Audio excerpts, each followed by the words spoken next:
All right, welcome to the Franchise Time Machine. I'm starting a little earlier than normal. Um, I had some time and I wanted to do some roster rebuilding. So the live updates, all my live rosters are kind of out the window. And live is how I get into PTCS.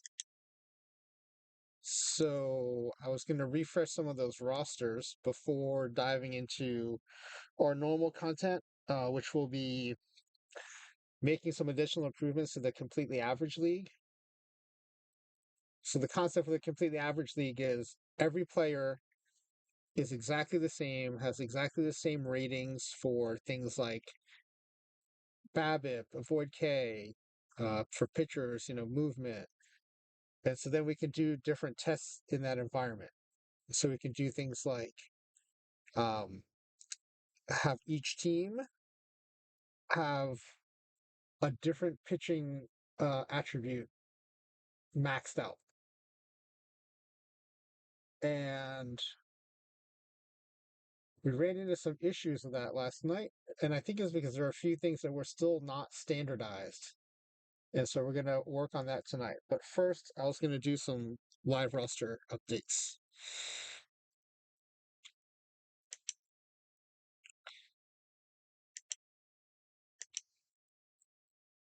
So I was able to get into um where's my live wire? I was able to get into 6 PTCS. Well, I have 6 PTCS entries, 2 iron, 2 silver. I should go in order: 2 iron, 2 bronze, and 2 silver. And they're all, well, mostly based on live tournament results. So it's important that I get this updated. It also means um, these rosters are decent because I'm winning enough with these rosters to qualify. So um, I actually think the way I put this together is a little wacky, but maybe people can gain something from watching how I do it.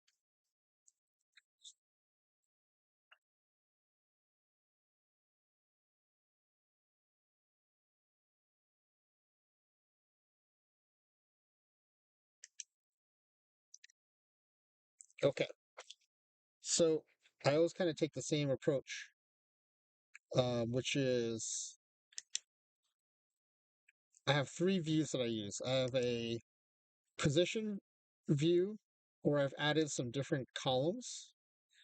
So I've added catcher framing for catchers, infield range and turn double play for middle infielders, and outfield range for center fielders. And then for all of them, I want to make sure I'm not taking some complete hole in the lineup. So I've added BABIP. Um, I've been using BABIP early cycle as kind of my check for some level of offensive ability. So this is iron, and every cycle, iron's not as bad because players can only move up out of iron. Uh, Bronze and silver are rough because you have players moving up and down out of iron. Now you can keep using the players who move down, but usually that means their cards declined in value too, so I don't usually hang on to them.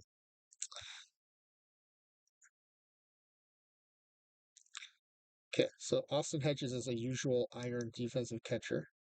Oh, I also use this view where I hide dupes and I hide active cards. So this way, as I add people to my lineup, um, they don't keep showing up in my views.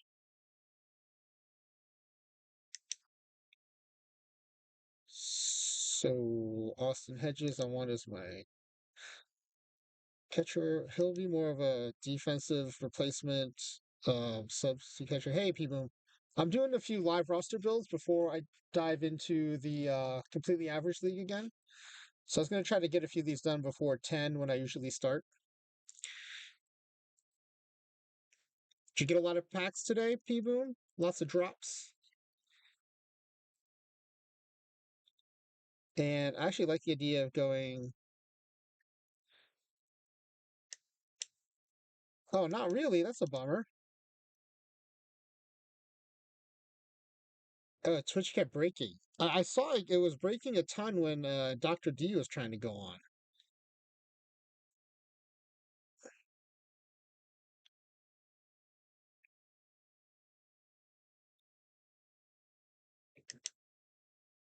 Okay, this guy's a lefty. This guy bats lefty. This guy's a switch hitter. So let's compare these two.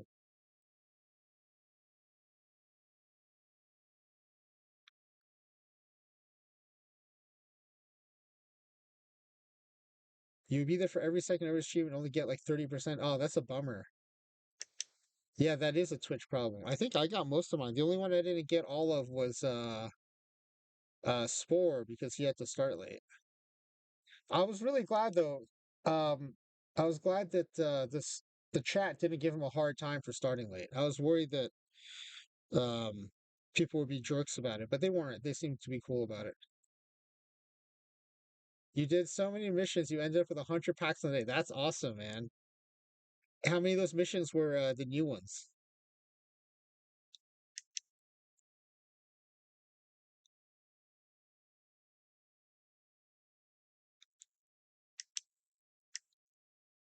All right, now we'll look for middle infielders. Oh, I can already see that the live Nicky Lopez has been promoted out of Iron. That's who's missing here.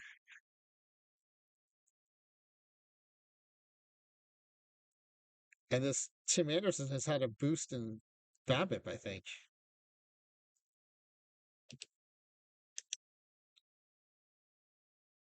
Too bad he doesn't have much else. If he had a little bit of eye or power, I might grab him. But just two new missions. Wow. Blake Snell got robbed. Talk later. What happened to Blake Snell? He got the no hitter, right?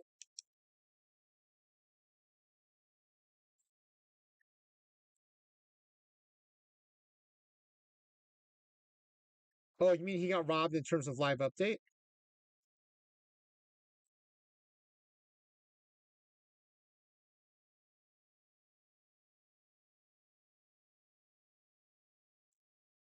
Wow, 4-1 with a .75 ERA. Although, how much of that is they still have to base it on his entire season, right? Oh, he didn't change at all? Oh, okay. I don't agree with him not changing at all.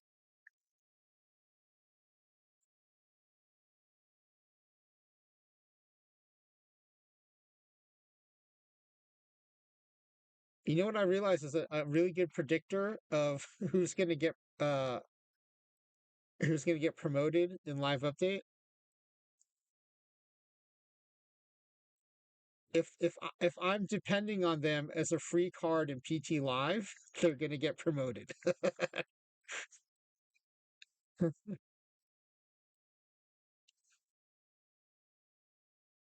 Every live update, I've lost like my key free cards in PT Live. I mean, it makes sense, right? If I'm riding them in PT Live, they're probably doing pretty well.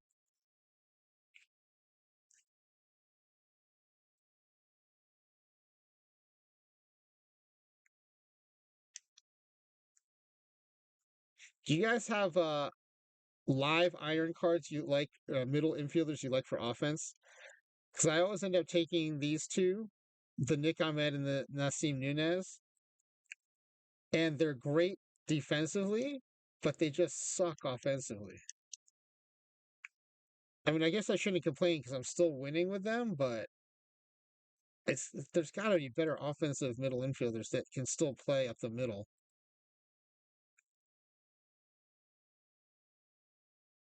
I guess not. These are all pretty bad offensive cards, I guess.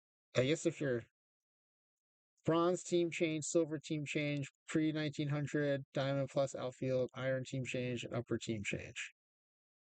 Oh, those are the missions. Hey people, did you have to buy cards to finish those, or did you just finish them with pack rips?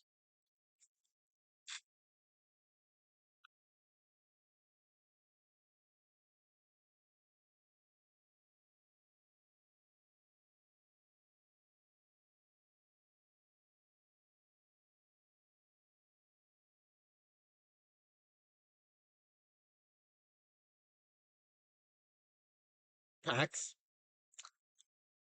You know, the last time I did a pack rip, I forgot to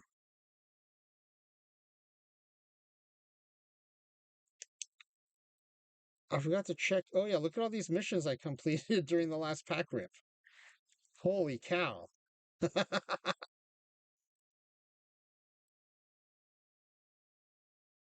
That's a ton of missions. So this is a newer account, and I haven't ripped many packs. So everything I was ripping was so let's see, Campanella, Frank Chance, Fuentes, Lavalier, Smiley, Hesketh, and this isn't a theme team, so any of these that are good can go right into my lineup. The problem is they're a little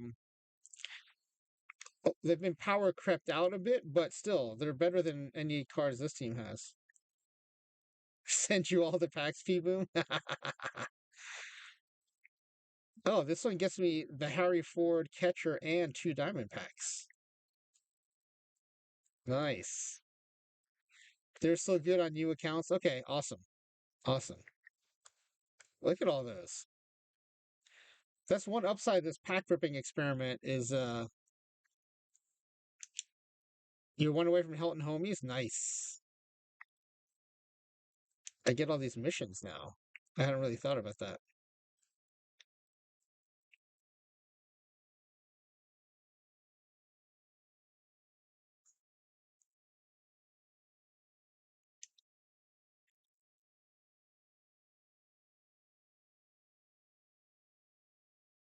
Wow, Tim Anderson has sick outfield range and infield defense and turn double play. Because he shows up when I search for infield range too. Oh, I guess I gotta roster him then.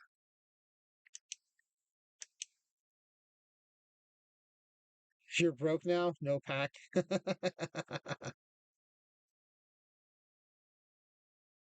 Oh wait, you can Tom Guido says a mission isn't still good enough for me to make playoffs in Iron every week, but have him move up to Bronze. Do you think that's because do you think other teams are stacking their rosters before playoffs?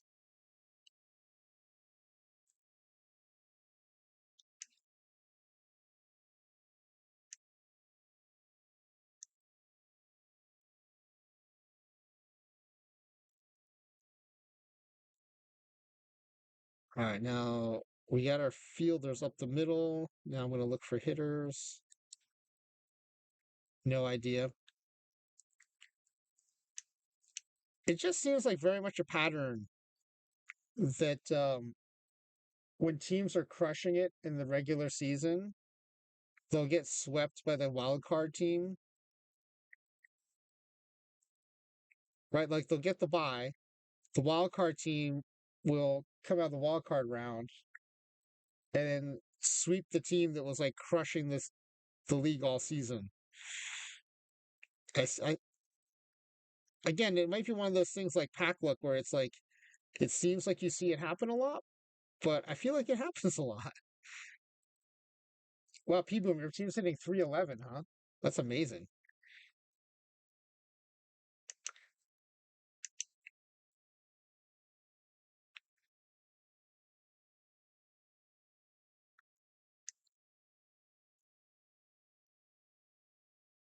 You're starting pitching bad.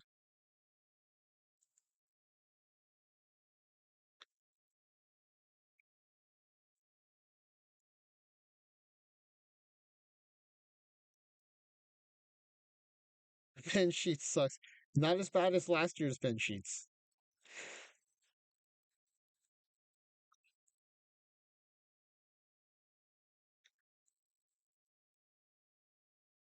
Bieber's bad now for some reason. Is it just the batters catching up to him, or maybe it's a normalization thing? Maybe there's like too many other pitchers with the same kind of shape.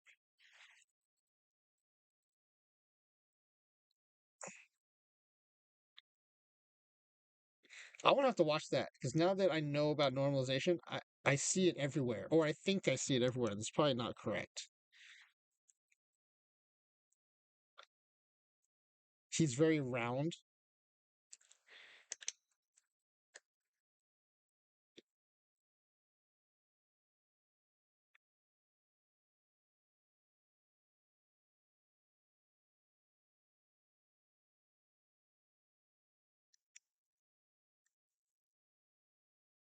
All right, I'm finding it very hard to focus on this. So I'm going to put this away, I think, and I'm going to start working on the. Let's start working on the completely average league.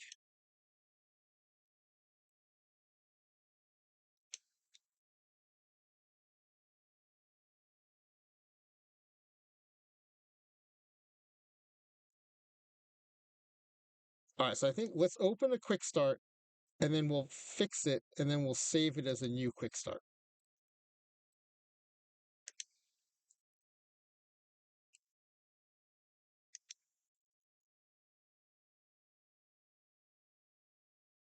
Hey, good morning, D Block. We're about to continue making our average league more average.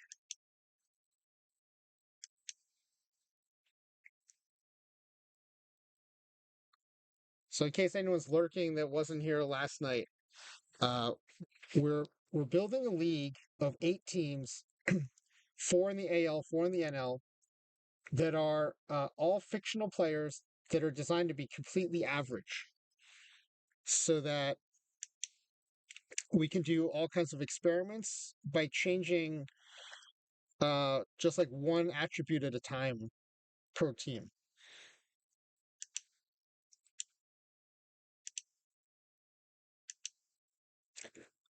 So the intent is for the teams to be like white lab rats, so that they're all genetically the same. And so when you make one change to a group, you can see what the effect of that change is because it's the only thing different compared to the rest of the league. The problem is when we ran it last night, we had some weird things happen that made it seem like they're not totally average. And as we looked into it, had a lot of help from chat pointing out all kinds of things that were still not standardized. Oh, P-Boom, you got a Combinator Tejada, huh? Is there what's it what's the L10 on it? Is it a Combinator that has a market?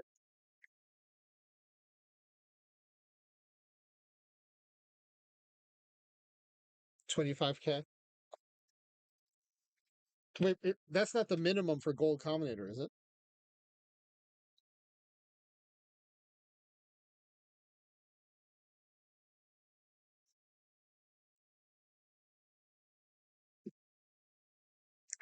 I mean, I know that card can't field, but okay, 20K is the minimum. I know that card can't field, but there got to be people out there wanting to combinate that thing. That's just like a masher at shortstop. But there are no sells or buys. Well, if you're not going to use it, you might as well put a sell order out there, see what happens. Okay, so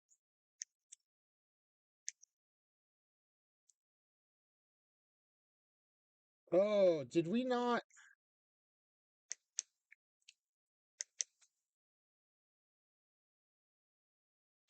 save as a quick start the changes we made to the oh, we didn't.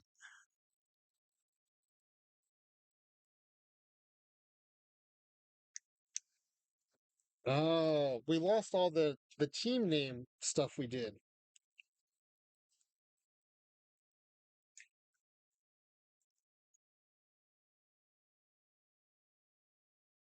Okay, so this is a version of stadiums. So the stadiums will already be normalized. Now we're gonna do stuff like normalizing ground ball percentage, hit by pitch, coaching. Coaching was the big one. Um, Oh, guys, I thought of another thing that we need to standardize. We should pick one strategy and make every team use that strategy because sliders will be different too if we don't do that.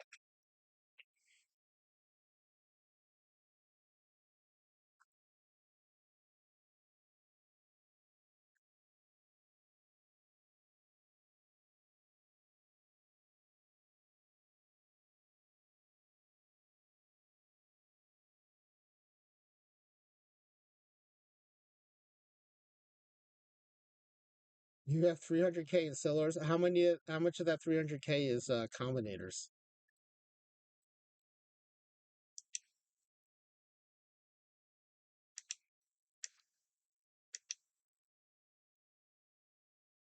Okay, so as long as we're updating stuff, let's make sure the quick sim is set up. So we do that. Before I forget, let's go ahead and turn coaching off.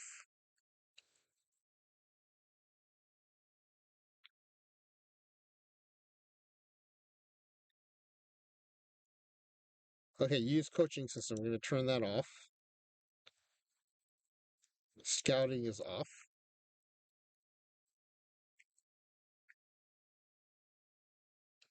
Okay, players and team injuries are off.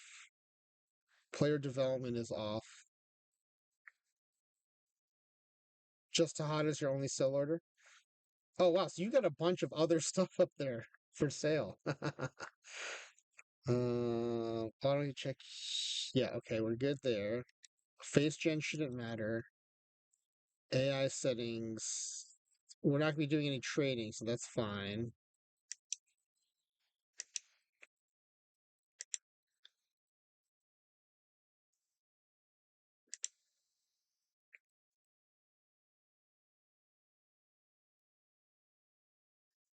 Oh, I think that the name changes we made were specific to that pitching experiment, so maybe it's okay that we didn't have it.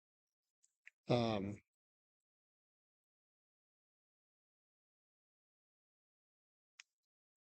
I wanted to rename the AL and the NL, but it looks like it's not going to let me.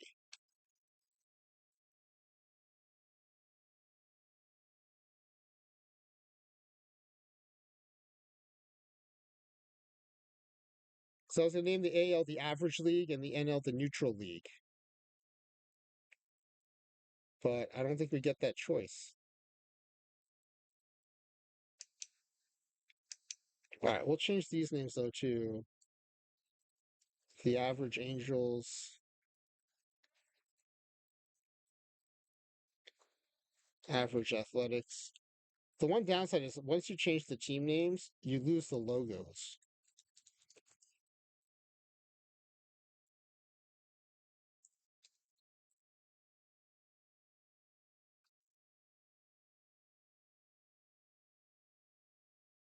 Average Braves,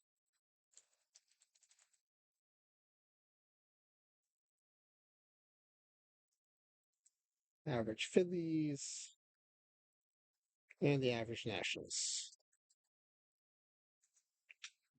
Okay. All right, so let's go back to. All right, let's put every team under my control. Okay. Let's make sure the schedule is built. Generate schedule. Oh, let me make sure interleague play is turned off.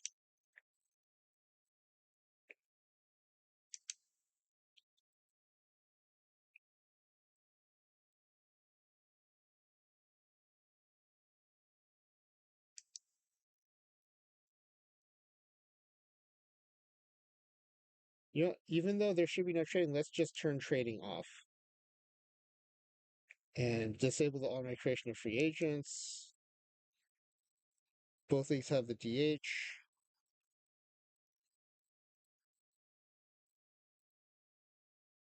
Injuries are off, so this stuff doesn't matter.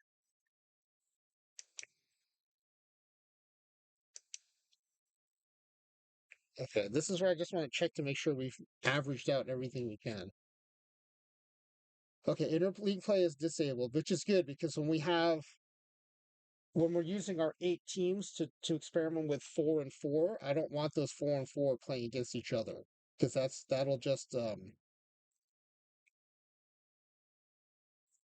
w- that'll just kind of break down the kind of controlled experiments we're having in each league.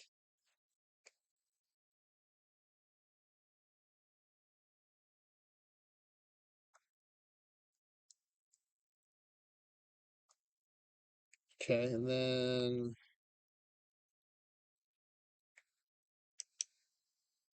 I think the coaching thing off is going to be a big deal, though. I think that'll help a lot.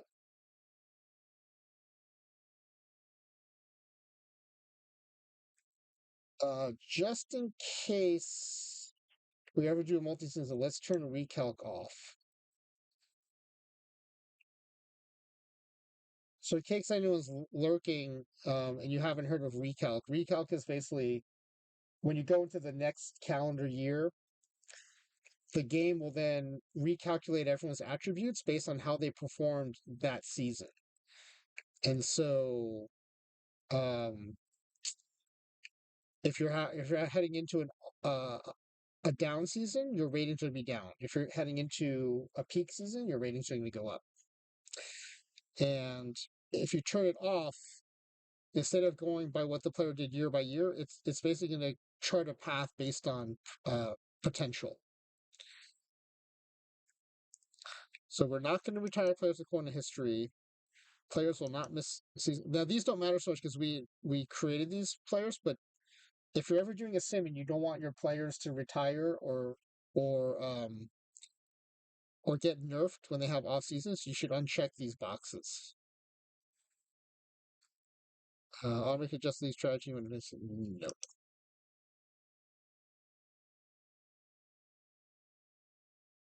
Okay, let's see. This whole different thing. This is whole its own thing right here. The league totals thing.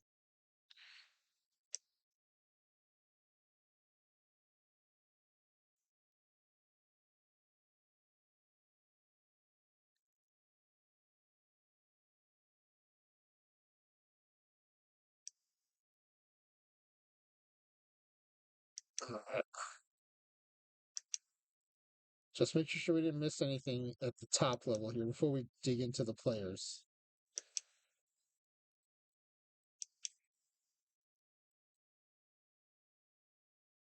I think everything looks good. All right, so now we can go to the teams.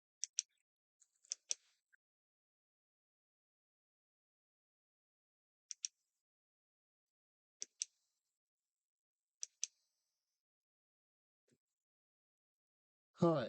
I did also start thinking about um, where they're from because at least in older versions of the game, it was supposedly easier to sign players who are closer to where your team is.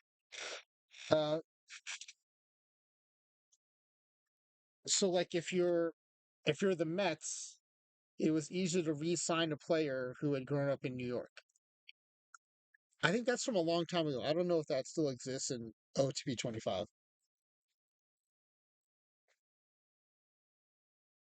But I was thinking, I wonder if that means we should make everyone from the same country and either pick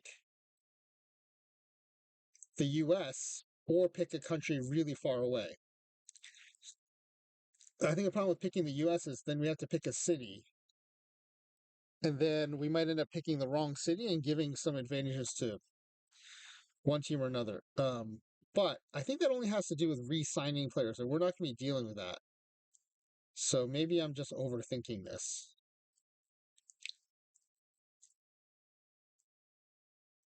Oh, yeah, there was also a question about turning off morale, but I haven't seen that anywhere.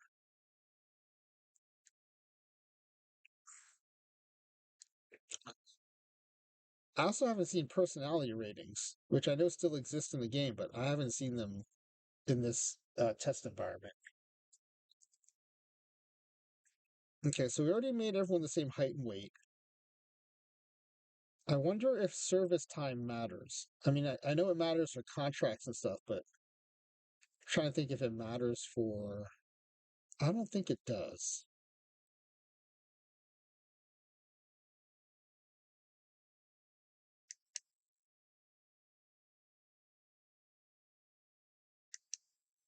Oh, here's an interesting thought. It's a DH league, but for pitchers, should we be standardizing their batting? I don't think so.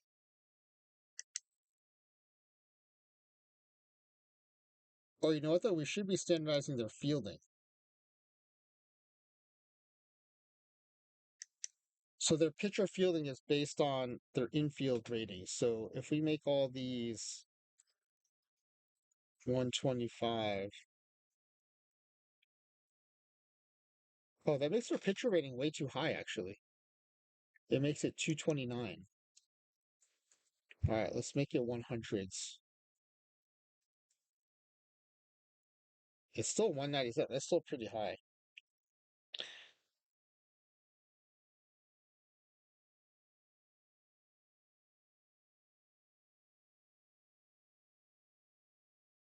I think that's okay. You know what the question, one of the questions also I had was on the fielding, outside their base position, all the numbers are randomized. And I'm wondering if I should just zero them out or use some standard number like 50. Because 50 is low enough where it shouldn't really register as a position. Yeah, like the max center field rating is a 0. The max left field rating is a 31, but at least now they're the same. What about catcher?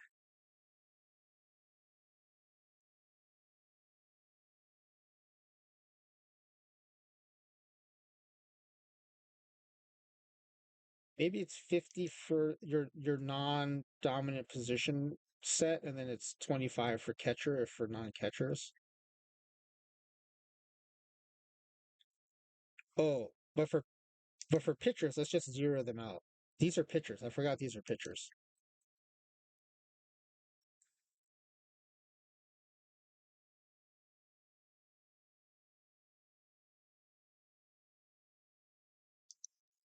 So maybe it just do I make them 50s?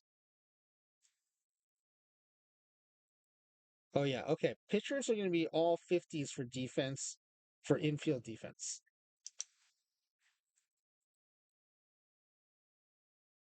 All right, I like that. I think we got to where we want on the pitcher defense. And there'll be zeros everywhere else.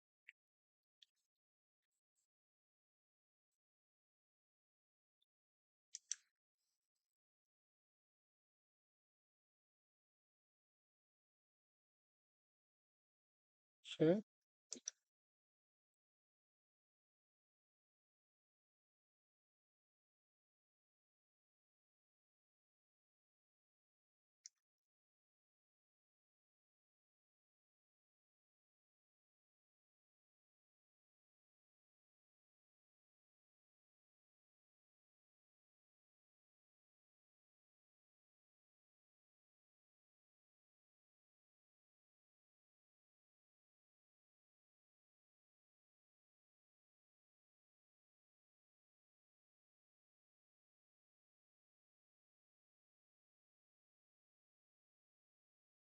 I wonder if we should just make this team, make the set of pitchers and then clone them again rather than like going through all these edits for every team.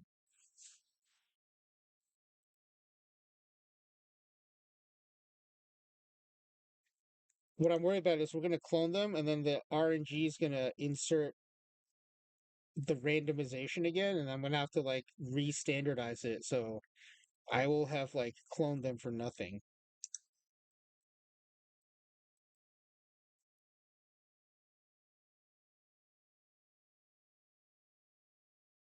Oh, I wonder if I heard back about giveaway packs yet.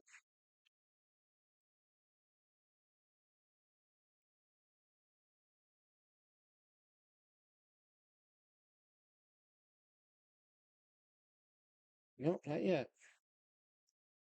It would be cool if I could give you guys packs, especially if we can do it by guessing the outcome of our sims. I think that would be very like consistent with what we're doing.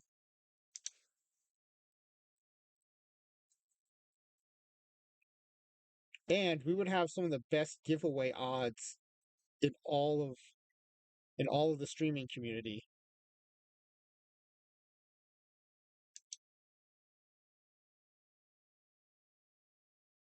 Tom Raider, you like that? You like the best giveaway odds in the community?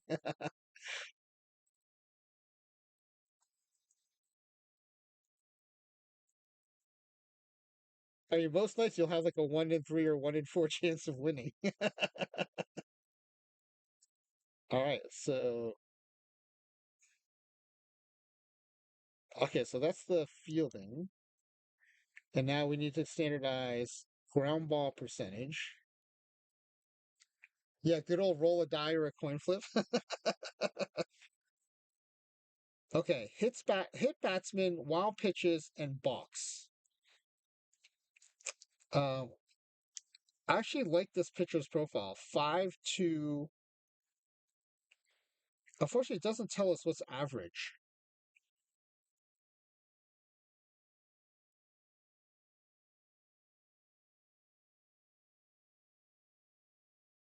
Okay, I'm gonna go with 520. 52054.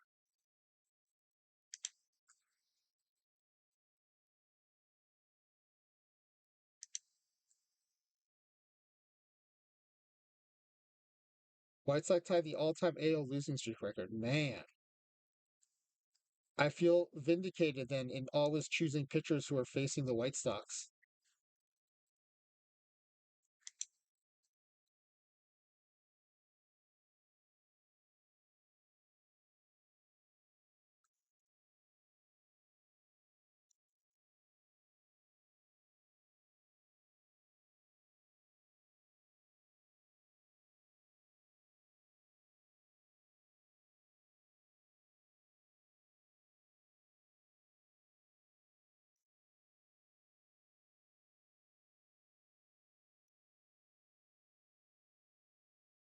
Oops.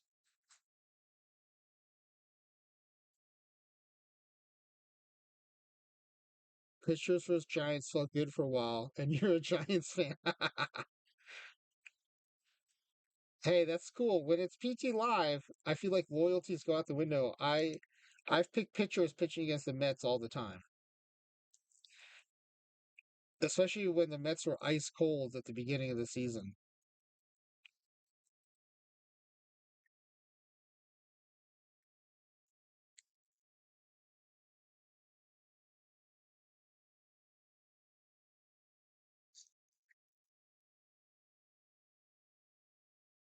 Oh, interesting. This right-left split appears to be calculated based on the pitches because all the starters have exactly 0.8495, and then the relievers who have a uh, different set of pitches are all 1146, except the closers, which who are a different person, are 1.10. So I guess we should standardize this across the relievers. I'm okay having a difference in the starters and relievers. Um,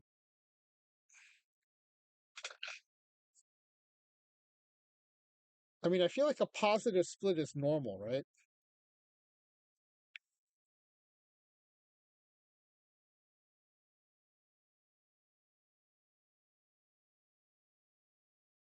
Or do you just make it a completely even one? The problem is I don't think one is average for a split,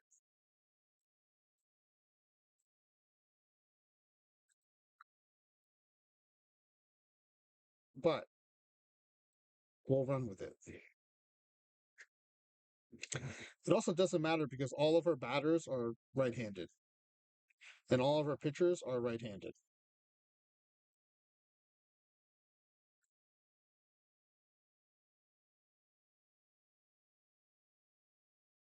Okay, at this point we've changed so much stuff. I do think it might be faster to clone these pitchers.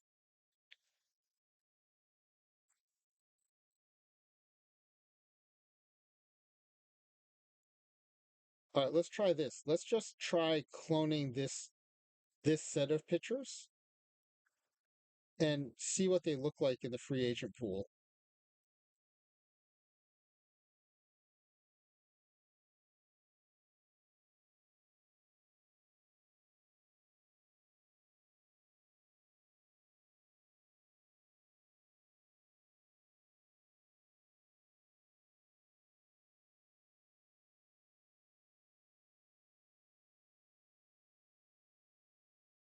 All right, so here's a moment of truth.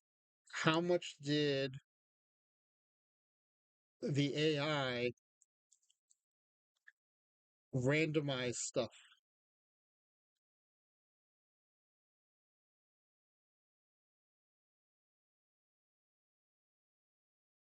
Oh, it took the splits back to 0.8495. Oh, the one they played with a lot is the fielding. Let's see if it kept. Oh, good. It kept all the zeros in fielding. Oh, I made a mistake though. This is one of these is missing a 50. Okay, let me go back to the Braves.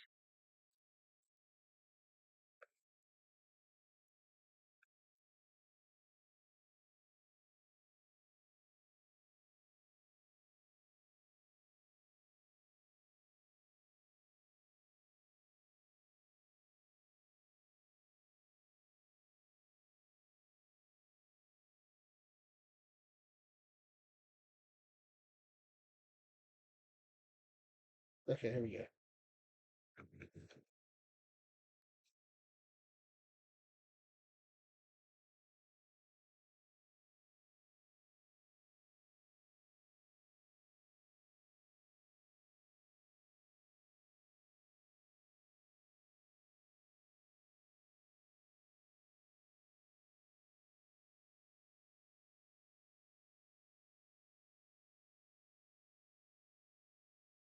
Yeah, I think these pictures look good now.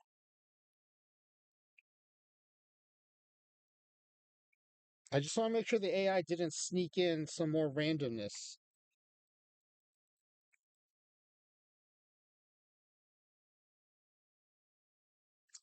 Okay, let's go back to our original.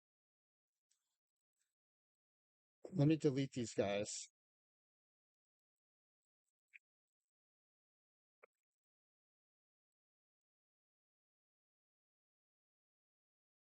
Oh, sorry, let me go to the free agent pool. Delete the free agents.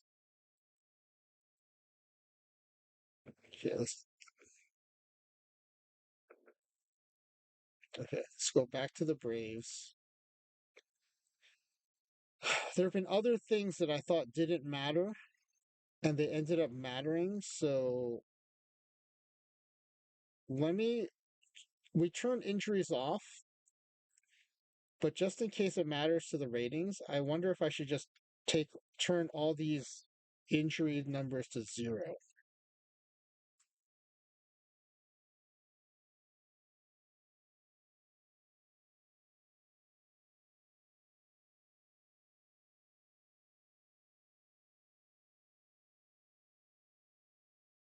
And let's change their service days to 50,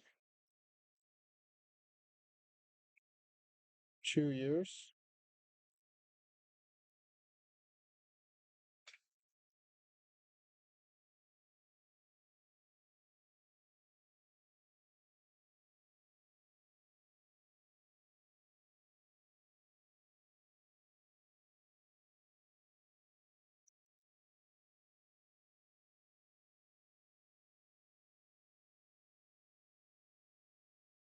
I do really wonder if their place of birth matters.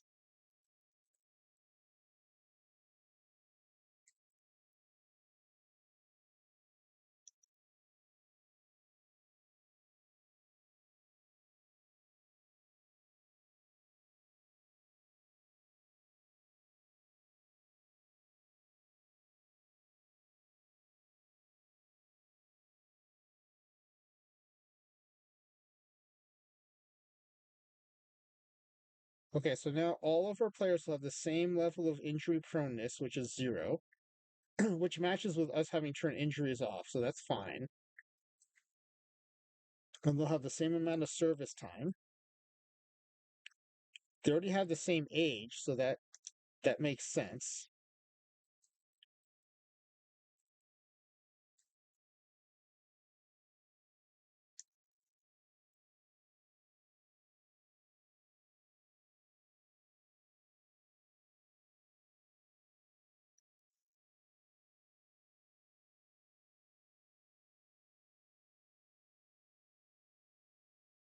Okay.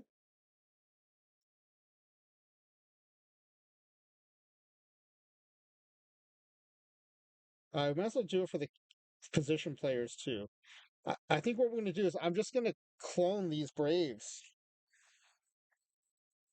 It only takes 7 sets of clones, and it looks like when I clone them, the AI is not monkeying around with stuff like it does when you generate players. So I'm actually okay with cloning, especially like because we could clear out the free agent pool. That's the annoying part of when you clone players is they go into the free agent pool. But since we cleaned out the free agent pool, they're easy to find. So I actually think cloning works pretty well here.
Okay. All right. So this whole team now,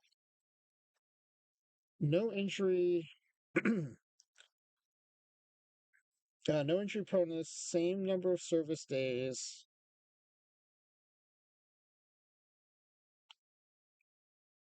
And then for the pitchers, so there's a bunch of stuff I mean, in full transparency, I bypassed thinking it didn't matter.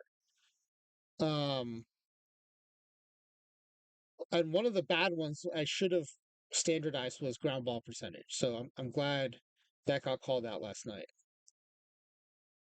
Um, the splittiness, though, it keeps reverting back to. So I think the splittiness must be based on the pitches.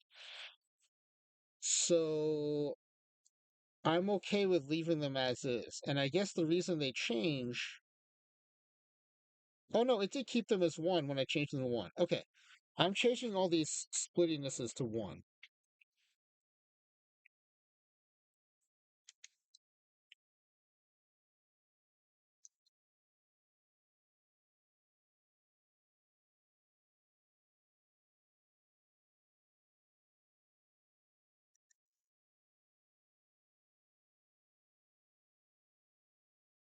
You did a full normalized and average league. That's awesome, P Boom. That's awesome. How long did it take?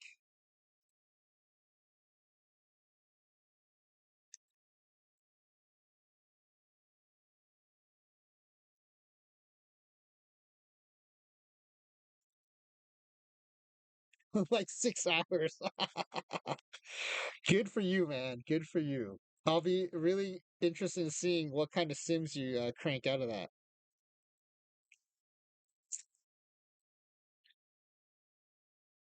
I wonder if I should standardize the batting. Well, it's DH league, so they're not going to be batting. So The fielding did matter, so I changed the fielding. Okay, let me make sure all the splits are 1.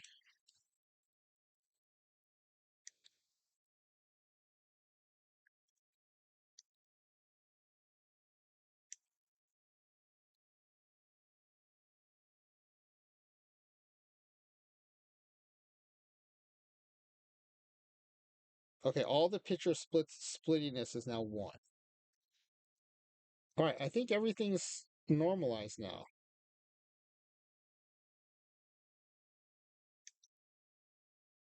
So now let's go to the batters.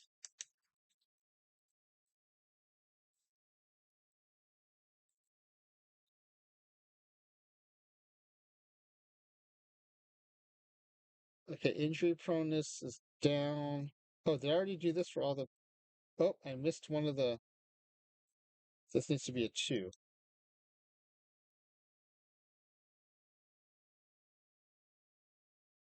Okay, so all the batters' bio pages are done. And now they're batting ratings. Okay, hit by pitch want to standardize. We'll make that 5.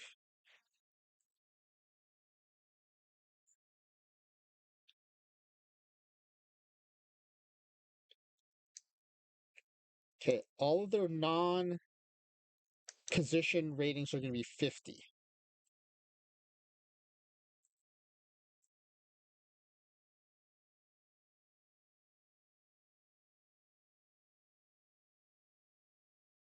I could zero them, but so why aren't I not zeroing them? That's a good question for myself.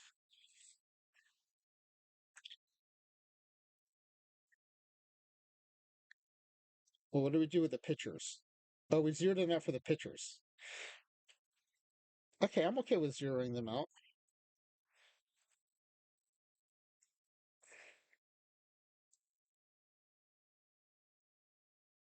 So catchers can only catch? Let's see, is that going to cause problems?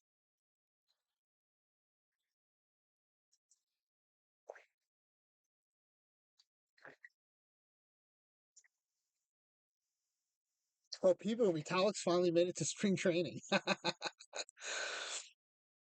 It's going to take him years to make the spring training roster and lineups. Especially once he figures out that he should probably put pitch counts on them, right? He's going to then start to decide, should it be 80? Should it be 90? I do like, I, I kind of see why though people like his stream. Like it is interesting to watch him. Like for someone who's new to the game, he actually has picked up the lingo pretty quickly. Okay, you know what? For pitchers, it's fine. I think for batters, 50s makes more sense. And so in a pinch, he can learn first base, he can learn left field. Not that it really matters, but see, like all these, the randomized stuff is close to 50, so we'll just standardize around that.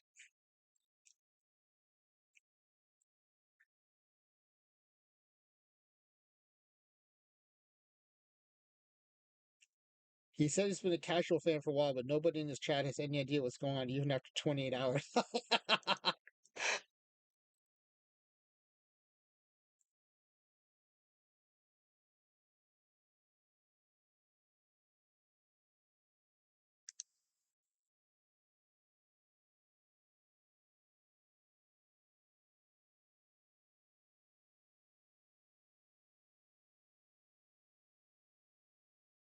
Someone just said they need a dinger rating in this game. Talkmano says he rarely knows what's going on anyway.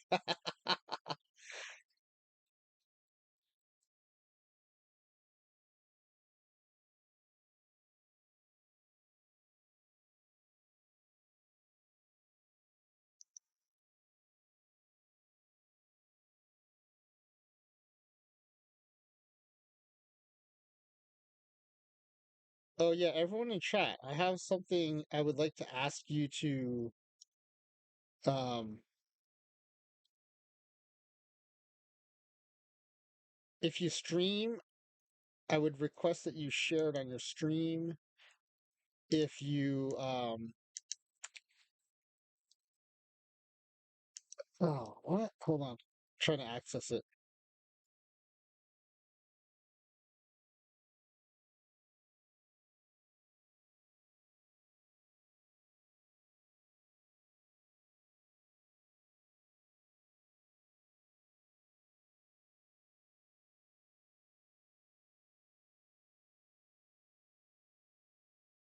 Hold on. I'm trying to where else can I find? Oh, okay, hold on. I know where I can find the link.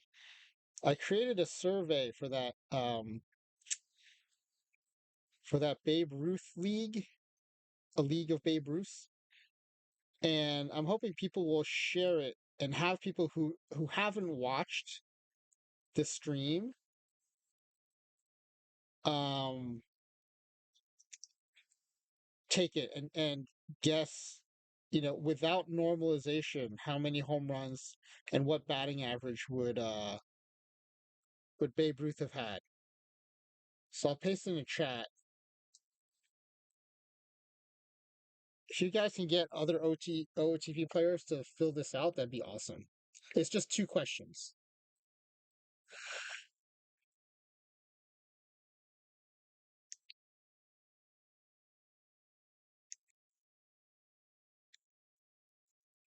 Okay, yeah, I'm definitely going to clone the Braves.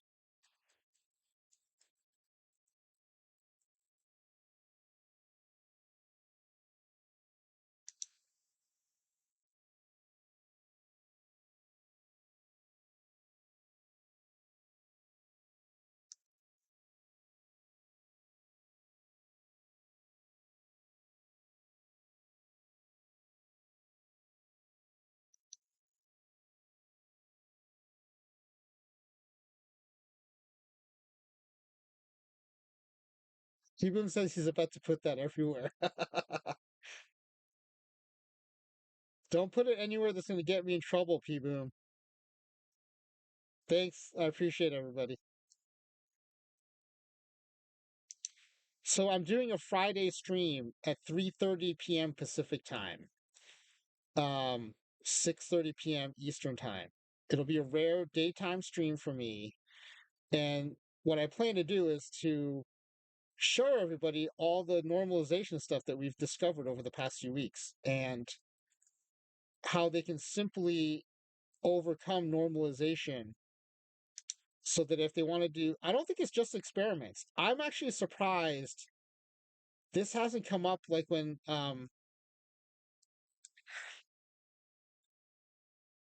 Laptop Hound does his community challenge, I think he calls it, where it's like people from the chat get to pick two teams and they play against each other.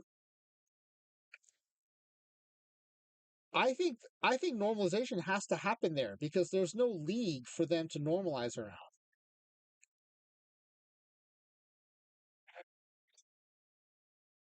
And so if people are picking two really good teams, they're going to get nerfed because of this issue unless you correct for it.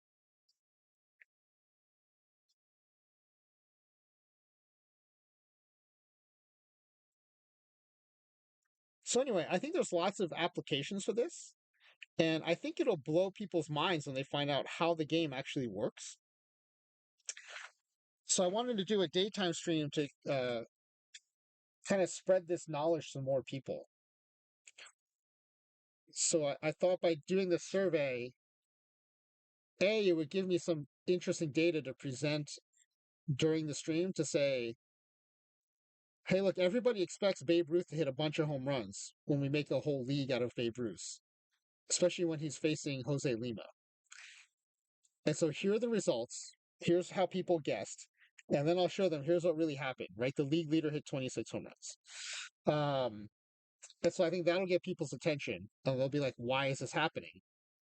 And then we can say, well, here's why it's happening. Like, and then here's how you correct for it.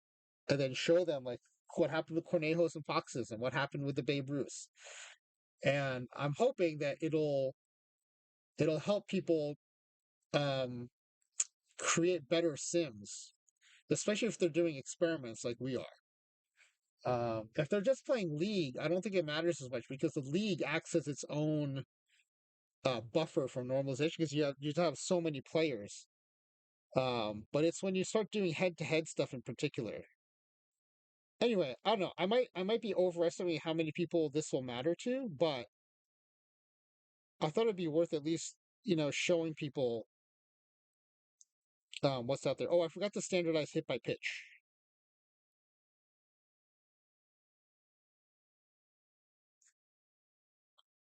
So I think I'm going to standardize at 5, is what I said.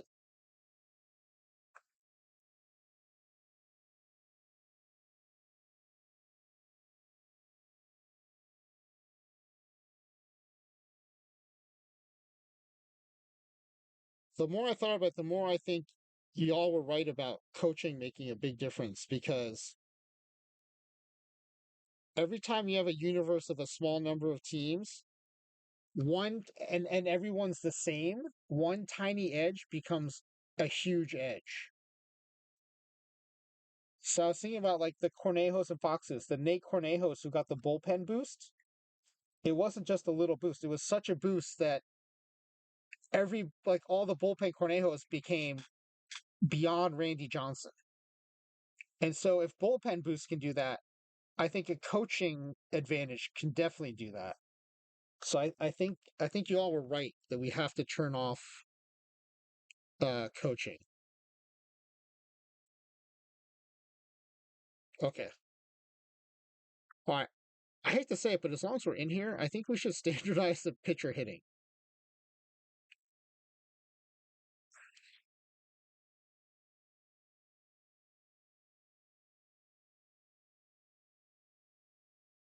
It shouldn't matter, but I also left in stuff before that shouldn't matter, and I feel like you kind of bit me. So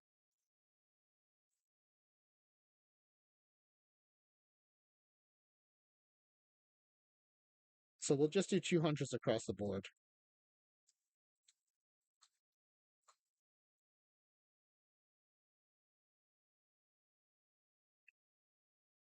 And they'll also be 5 hit by pitch.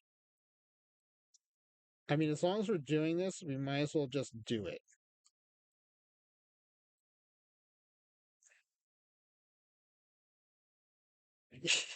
You don't need Baumgartner pinch hitting for Nick Ahmed.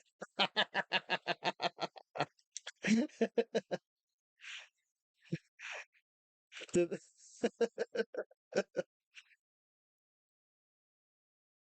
it's funny too, because like Nick Ahmed was on that iron roster that I was building, I think.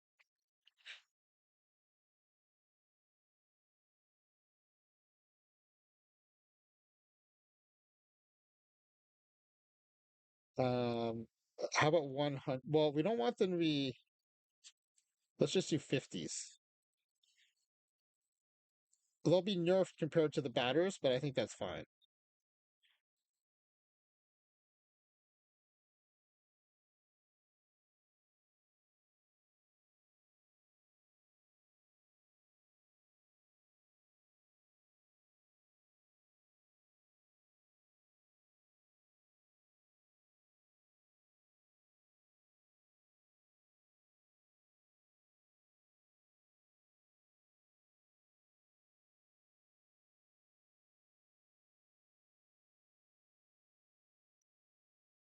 Oh, wait, these should all be normal, right? Not pull.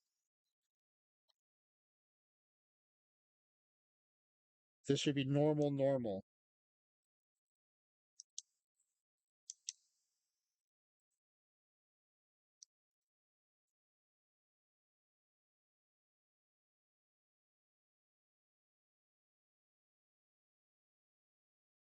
Did y'all know that the Olympic surfing is happening like I think like in French Polynesia?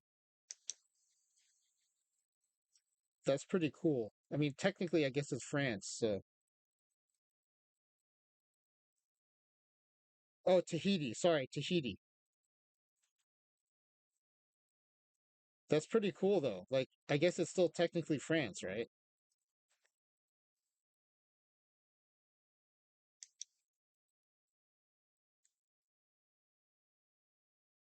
Oh, which is French Polonia. Oh, all right. I wasn't off. That reminds me, there's a trivia question. It's what country does France have its longest border with?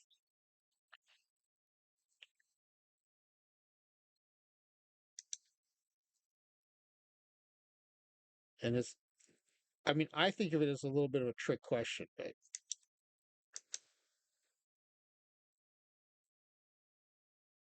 all right. Tom Tomatoes on top of it. It is Brazil. I guess people was probably on top of it too because he said, "I love South America."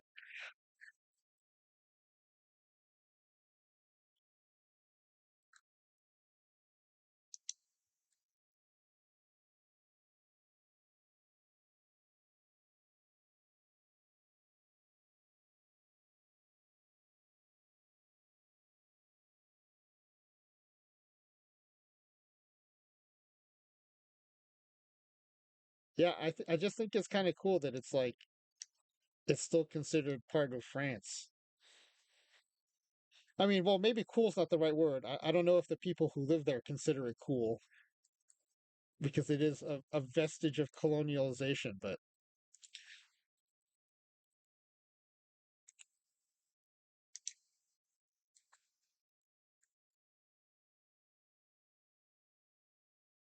I guess I find it interesting that it counts as France's longest border.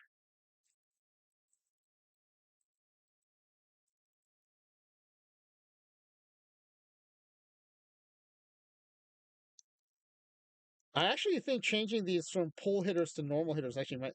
I should make sure we do that with all the actual batters too.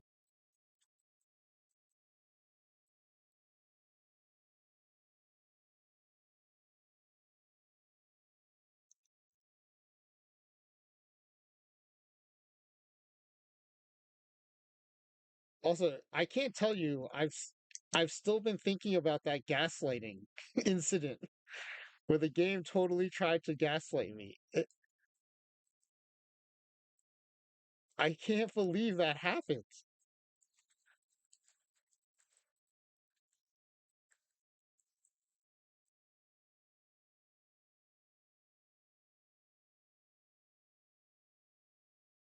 It is so weird that that would happen.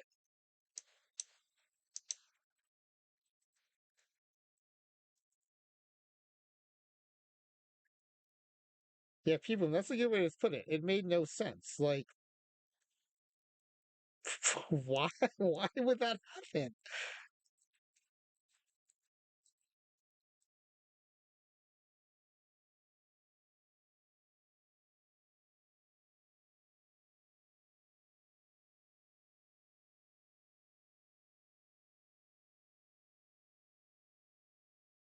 It's so weird.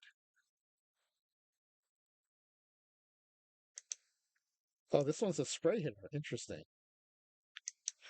That's another thing we can test out is we can just have we can make one team all spray hitters, one team all pull hitters, one team I thought they had extreme pull. Oh, for ground balls they have extreme pull. And we can even see like does that make a difference?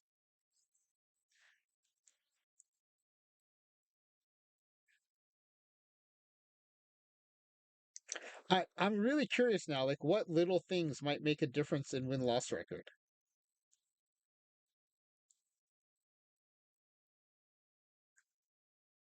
Oh, I guess that does make it confusing if Guyana and Papua New Guinea are also both French.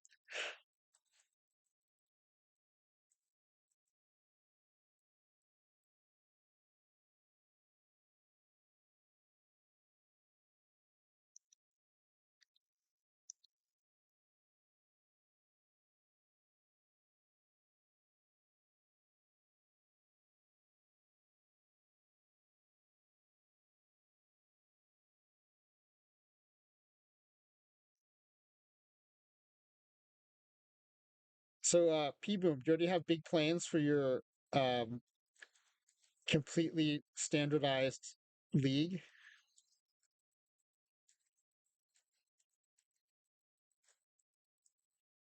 Of course. You will destroy.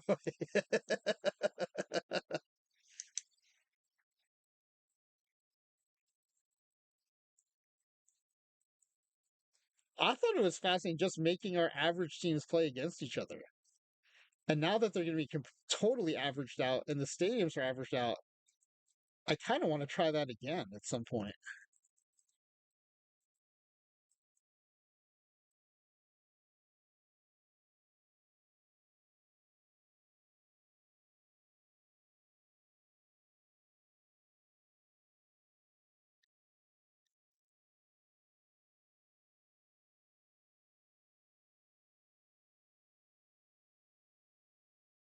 Oh, tell me if you think this would be interesting.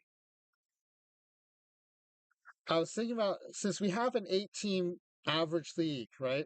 I don't know how many well, I guess we can look. How many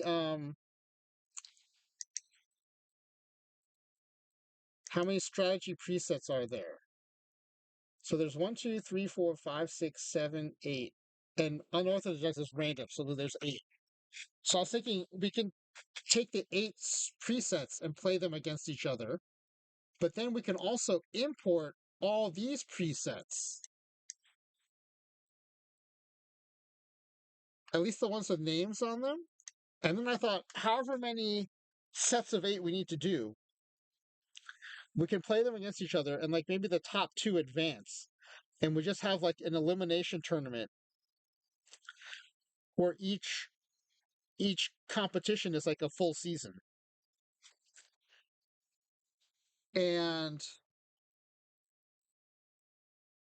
we try to see which slider set is the best. So all of these manager sliders would go up against these eight kind of standard strategies and just see like who wins.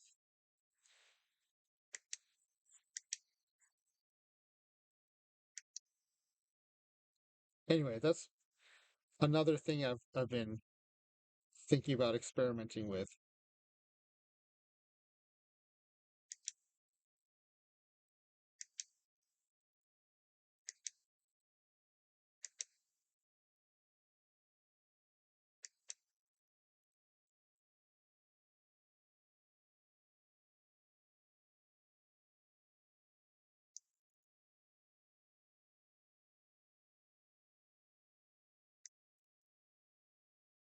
Would you guys be interested in seeing like what happens if we have a slider set competition?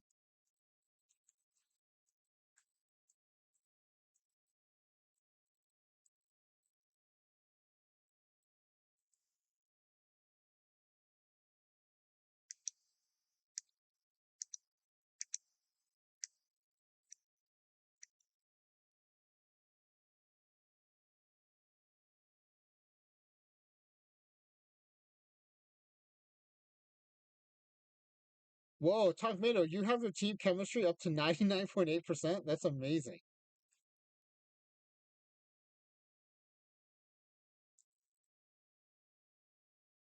You gave them 55 of 550 batting range, so it gives them a 40 of 80 on the profile.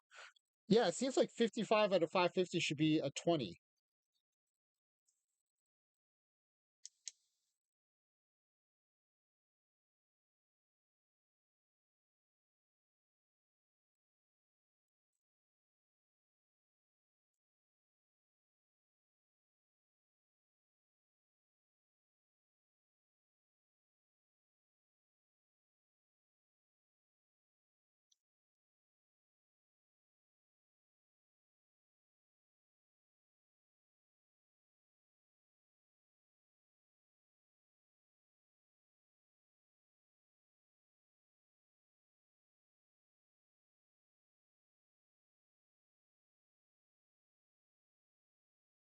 Okay, so now we're at the catcher. We did all the fielding, the hit by pitches. Oh, their batting is not standardized. Oh, even in some of the pitchers. Pull hitter, normal.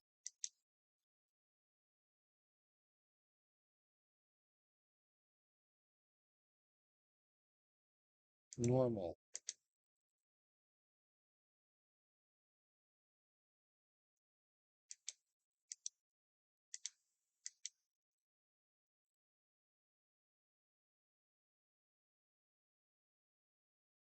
All right, so this team is done. I think we got to clone this team. So so there's no confusion. I'm gonna go delete out all the other rosters.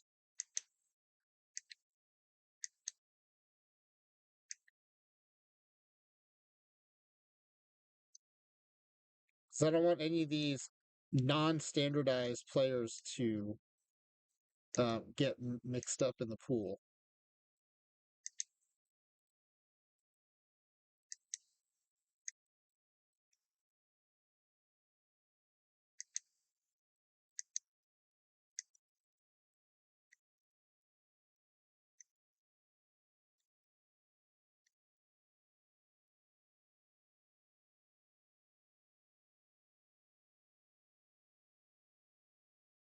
All right.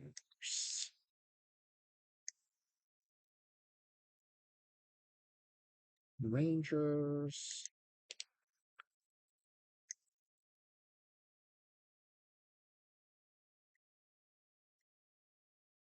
All right. Okay. Now let's go back to the Braves. Let's clone these guys.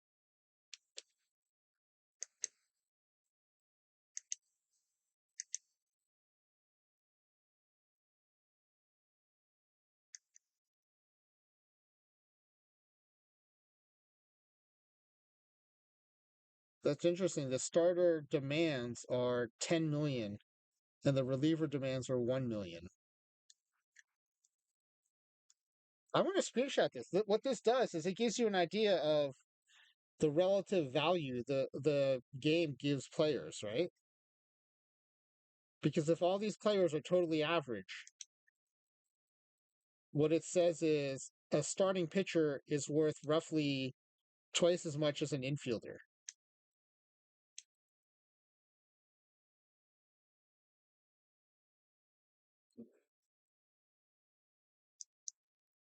And wait a second, why is this one outfielder worth more than all the others?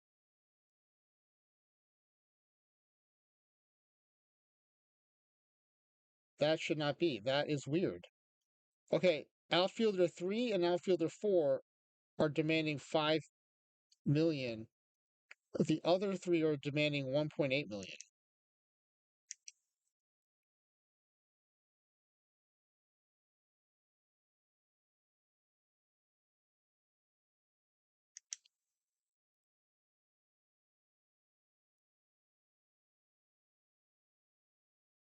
It won't let you. People says it won't let you put position players PBAP lower than 39, but it's based on position. Uh, wait, are you trying to give position players pitching ratings, or did you mean BABIP? I'm not trying to nitpick. I'm just trying to make sure I understand what you're saying.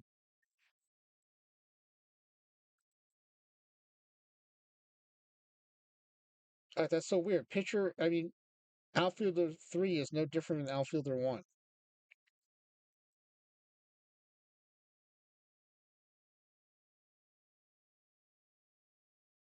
The pitching rating they already came with.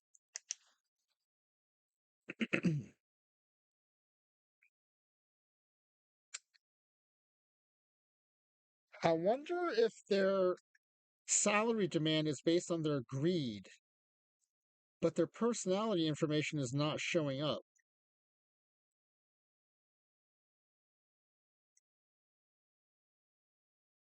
So I know in previous versions of OTP, they always had personality.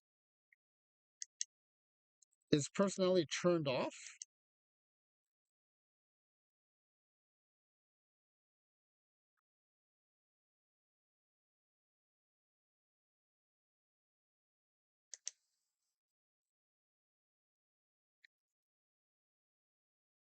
Oh, use person. Okay, let's see if we turn this on. Now let's look at outfielder 1. Outfielder 3. Oh, he has no personality ratings. Okay, I was thinking maybe there's like a hidden personality rating.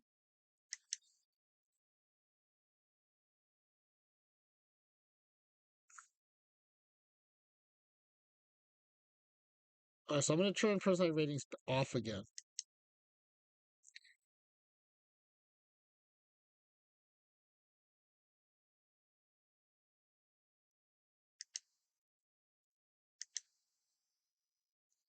That's so weird that it in the same position pool, even though they all have the same position ratings and the same batting ratings and everything, they're asking for different amounts of money.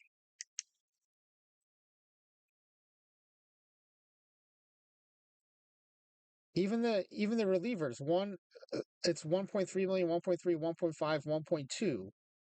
And even the closers are asking for 1.3 and 1.2. That's weird. Okay, this is making me worry that there's another hidden factor that we haven't standardized across these players.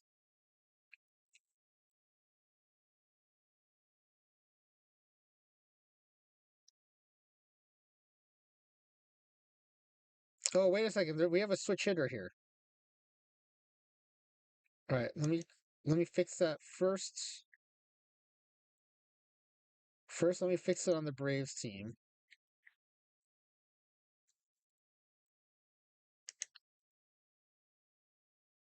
Yeah, we have one switch hitter. That could have made a big difference.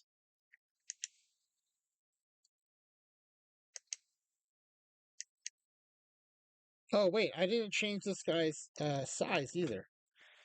I want everyone to be 185, 185. Okay, I think he somehow just escaped detection because he's okay. So now in the free agent pool, let me make sure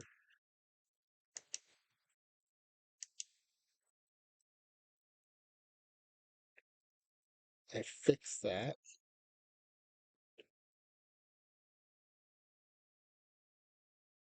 There he is, infielder number 4.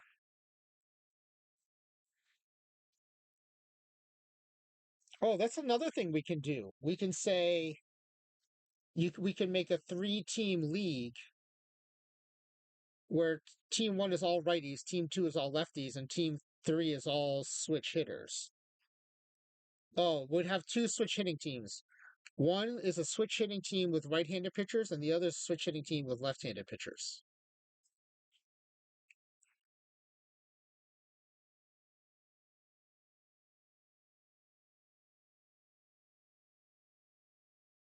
Yeah, I keep coming up with all these experiments I want to do. So let's get this sandbox built. Okay, so standardize his size, make him a right-handed batter. Okay, everything else should be the same. Oh, look at that. It did, even though these were all cloned players when we initially built them, they have different hometowns.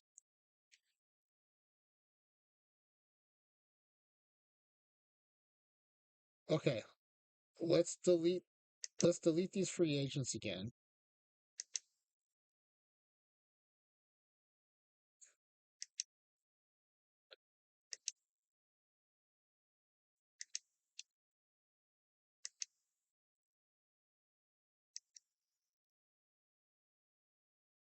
Oh, people, did the same thing that happened to me happen to you when you say you got ghost rating?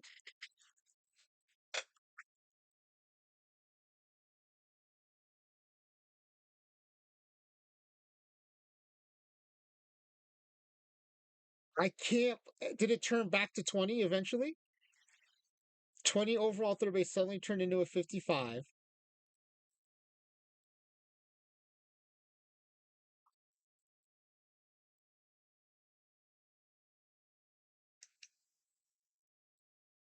You think it was 50? Oh, so the 20 was the ghost. Wow, I can't believe it happened again.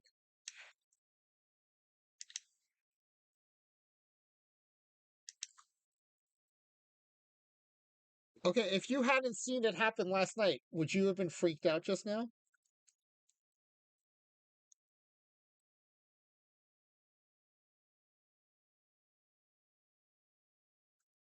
Yeah, okay.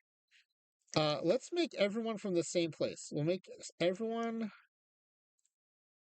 American,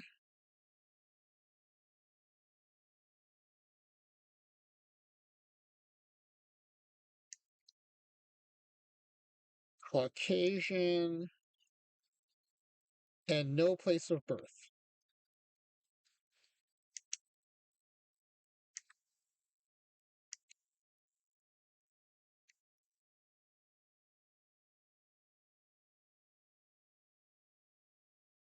I was tempted to make them all Japanese, but then that's definitely not average. So in the major leagues, so my thought was, part is because I'm Japanese, but I also thought if everyone's really far from home, then any factors related to how far away you are from home would then be like eliminated because everyone's just really far away from home.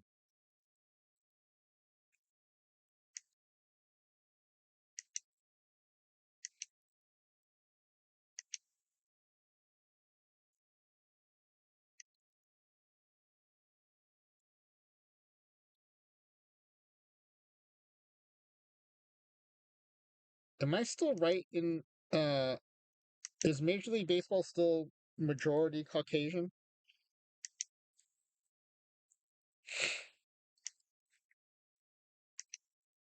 That's what I'm basing this selection on because it is the average league.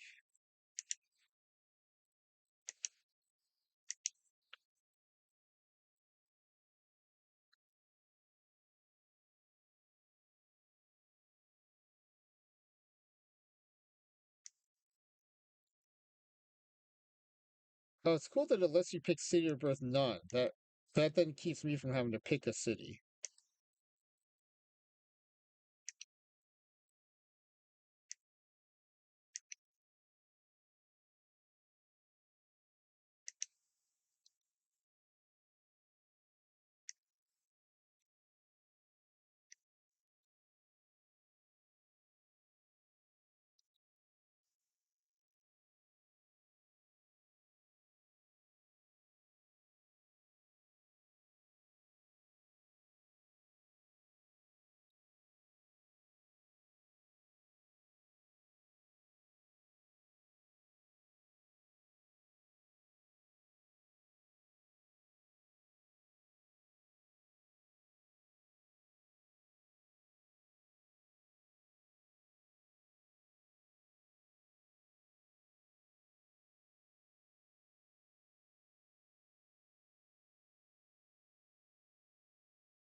Okay, so that's done.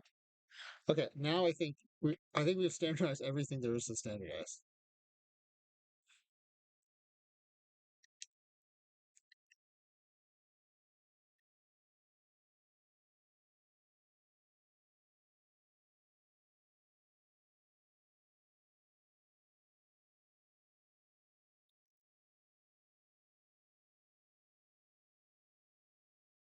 All right, so what's the next team in the league?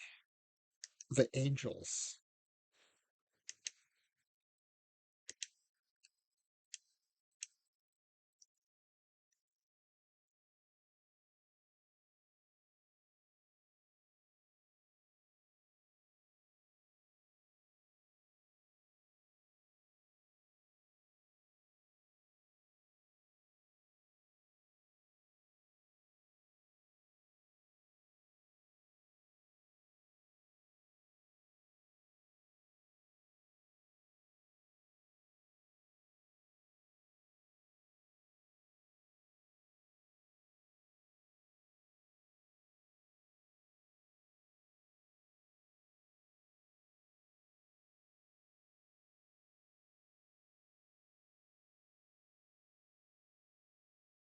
Okay, that was pretty painless actually.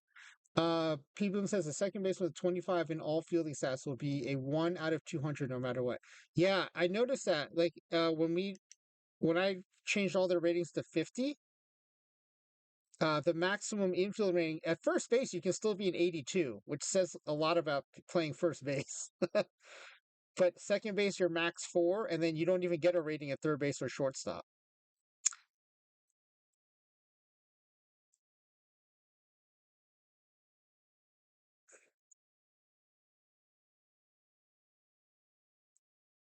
Okay, so the Angels are done. Now let's clone the Angels. Oh, wait a second. It only gave me the batters.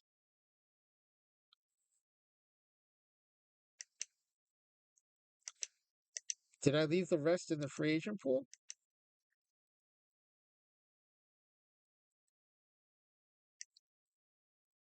Oh, this should be all players. Oh shoot, this has players from previous clonings that I don't want.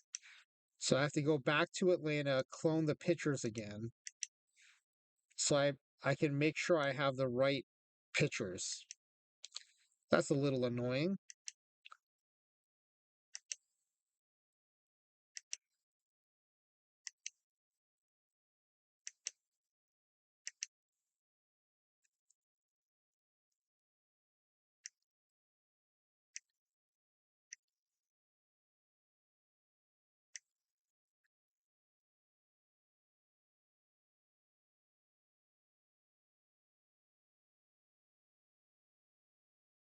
Now that I know how to do this, actually cloning is not that painful as long as you have an empty free agent pool. That's the key.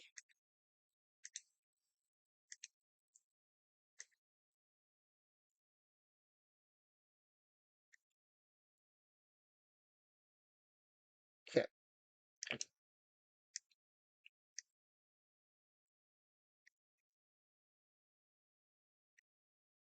All right. Now let's clone these guys.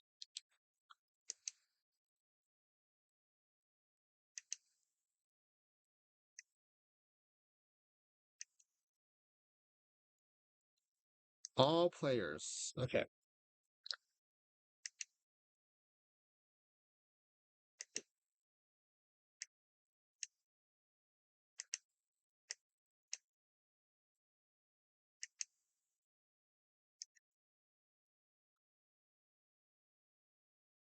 All right, hold on a second here.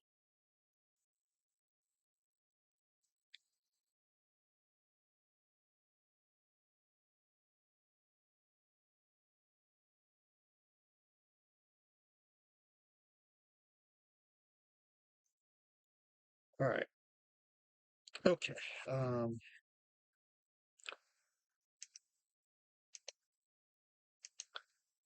P-Boom, you said it took you 6 hours to set up the league.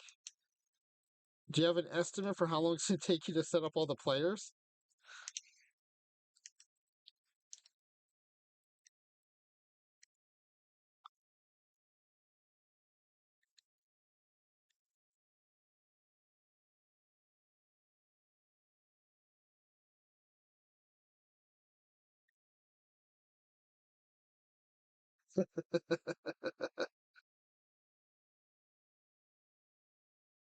Playoffs?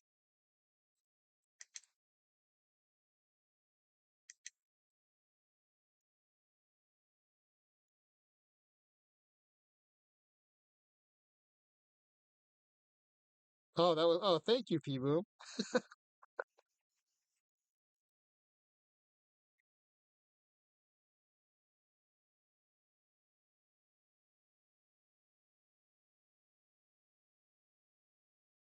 But actually, I actually want to have a put together a bunch of sound redemptions of quotes like that and practice and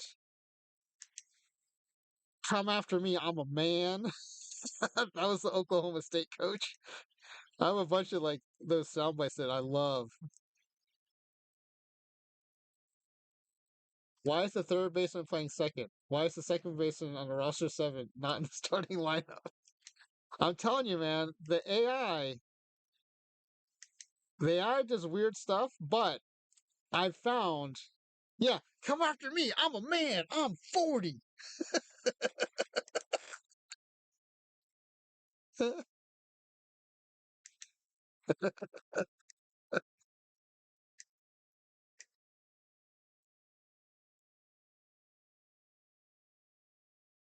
All right. Oh, we got to clone these guys now.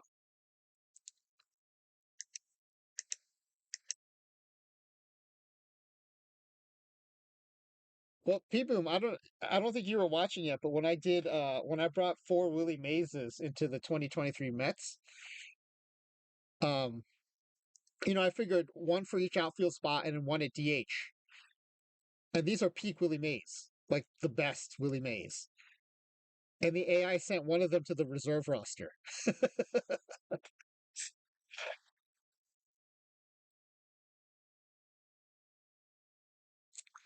The shortstop is playing catcher.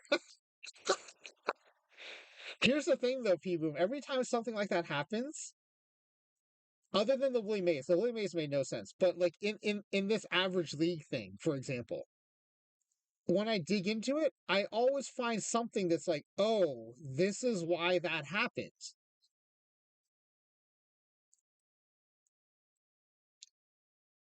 And it's always super surprising. And sometimes it still doesn't make sense, but at least I understand like why that happened.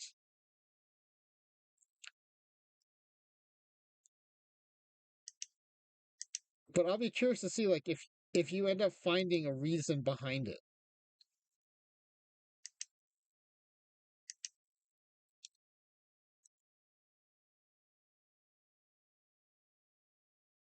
You click to make the third baseman supposed to be a left fielder into an actual left fielder. Now he turned into a shortstop.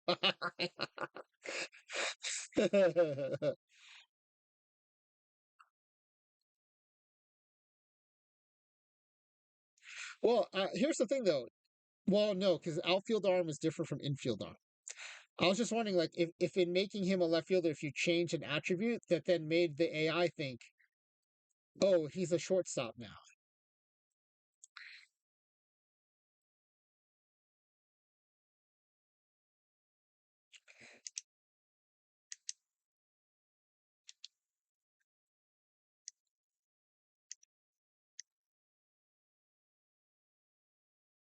Ah, dang it. I did it twice.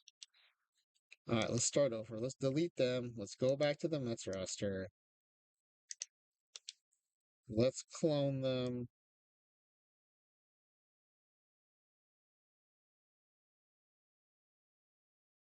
All right, now let's go to the free agent pool.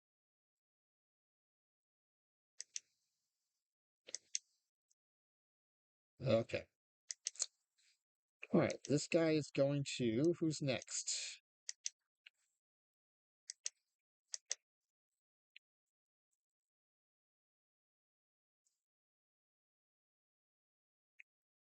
The average athletics. All right, I'm going to change the title of this stream because we are not rebuilding live term rosters. We are going to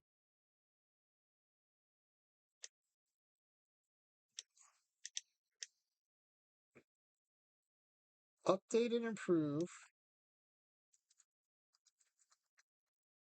completely average league quick start and run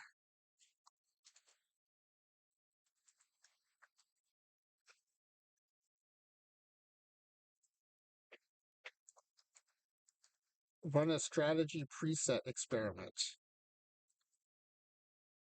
That's our new title.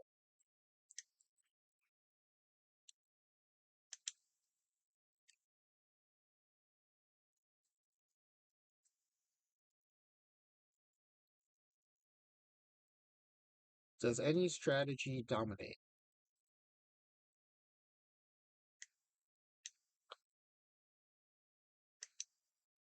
Okay, we have a new title because I'm not doing my live build right now, apparently. I can't do it when we have this going on. This is too interesting to me.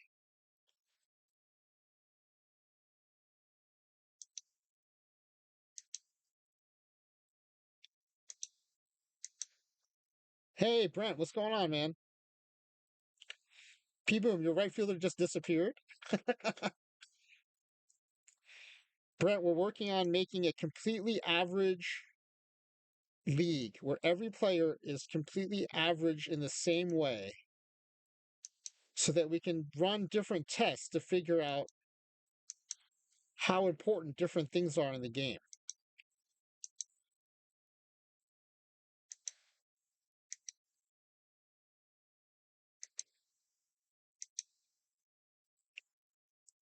So, like tonight, after I finish building this league, I want to give each team a different strategy and then see which strategy wins because the only difference between the teams will be their strategies.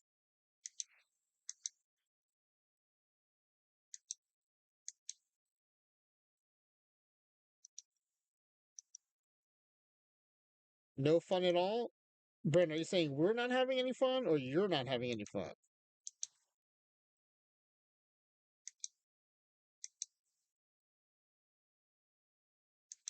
I can't speak for the chat, but I am having fun. I am excited about having this sandbox to play with.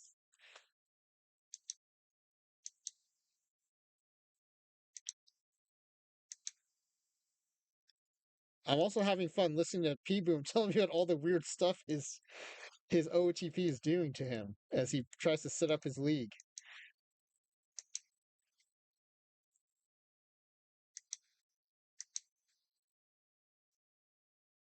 All right, the average athletics are done.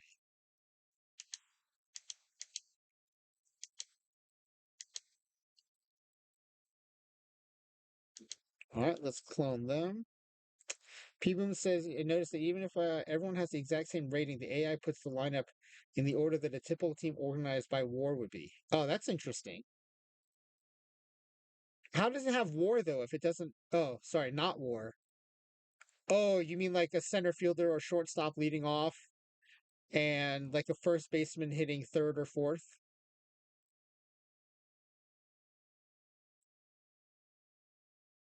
Oh, that's really, that's weird. That's interesting.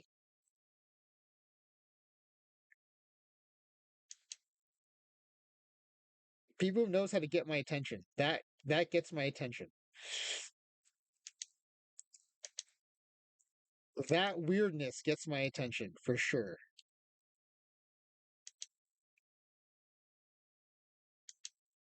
Catcher last, yeah. Catcher or like light hitting shortstop, right?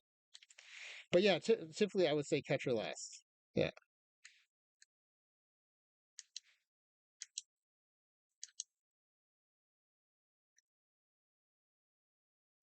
All right, the Phillies,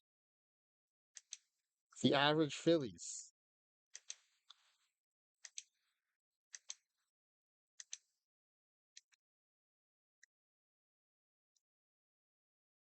It's disappointing to me that you cannot rename the AL and the NL in this game.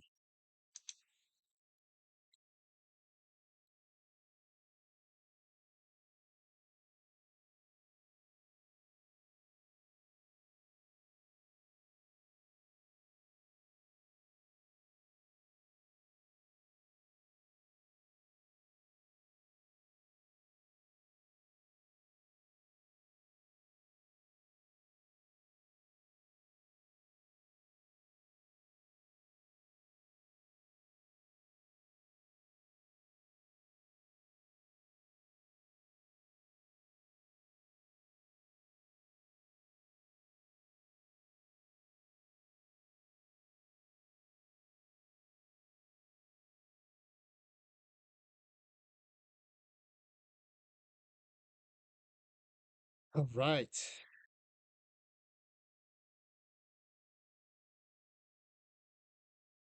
What am I trying to rename? Bear Basher, welcome back. I'm trying to rename the American League and the National League.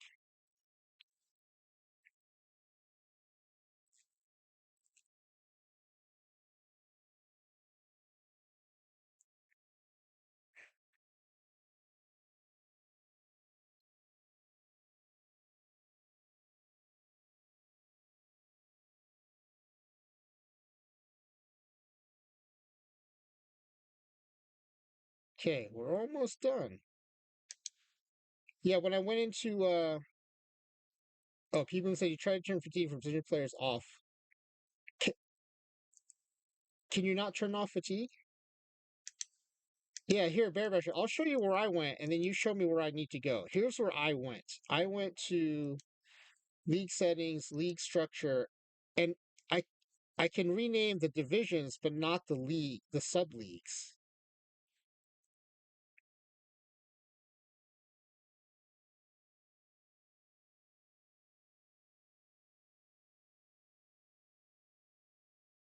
All right, maybe Barry Basher knows how to do this.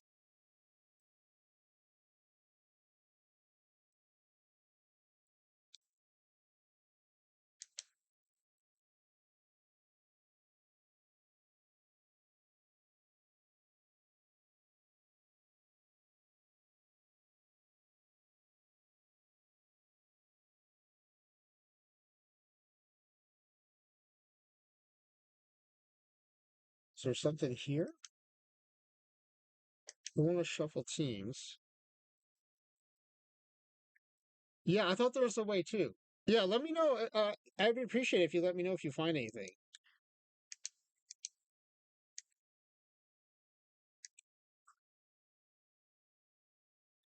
All right, let's assign these guys. I think we just need one more set of clones, and we're ready to.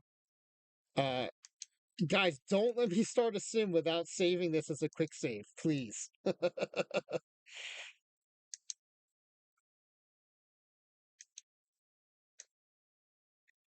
I would be so annoyed with myself if I started this started a sim without saving this.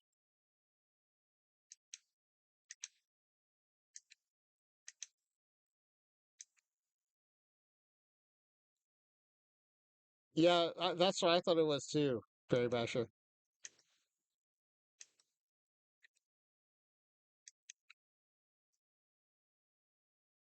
Cheeky! Thank you for the raid.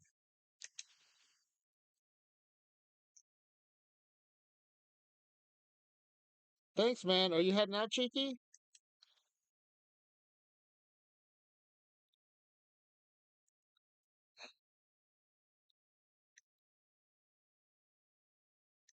Yeah, thanks for the raid. I started a little early today, so I didn't get to watch your stream.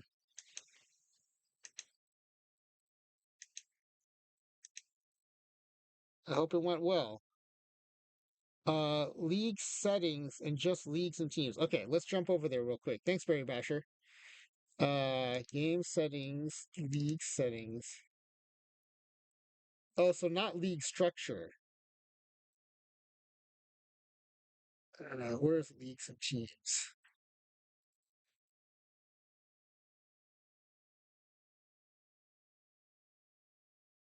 Oh, leagues and teams. Oh, here we go. Yeah, so I wanted to rename the AL the average league, and the NL is going to be, and the NL is going to be the neutral league, and Major League Baseball is going to be. Should MLB be median, medium, or moderate league?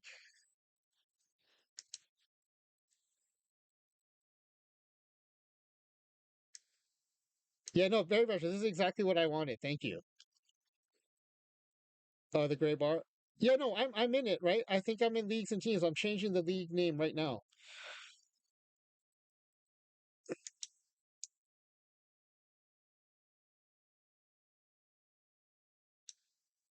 I found it right here where you said leagues and teams, league and teams.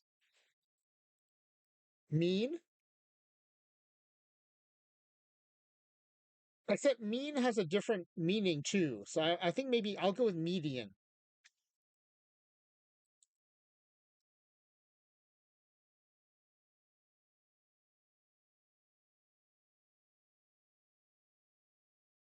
Which is pretty close to mean, usually. Okay, so let me just hit enter on these. Okay. All right. So thank you, Barry Basher. That was great. I appreciate that. Okay, so we're in the middle of sending everyone to. I think we're sending it to the Mariners, right? Oh yeah. So Raiders. What we're working on is we're making a completely average league where here's the title slide for today. There's 8 players in the league, 4 in the National League, excuse me, 4 in the AL, 4 in the NL. Every player is exactly average, like they're clones of each other. So their ratings are completely average, like control, avoid K, everything completely average. Fielding ratings, height and weight. We tried to standardize everything, and then that way, we want to experiment with something. It's like a completely controlled test bed where we can test stuff up. So once we finish it tonight, the first thing I want to test is if we give every team a different strategy, does one strategy beat all the other strategies?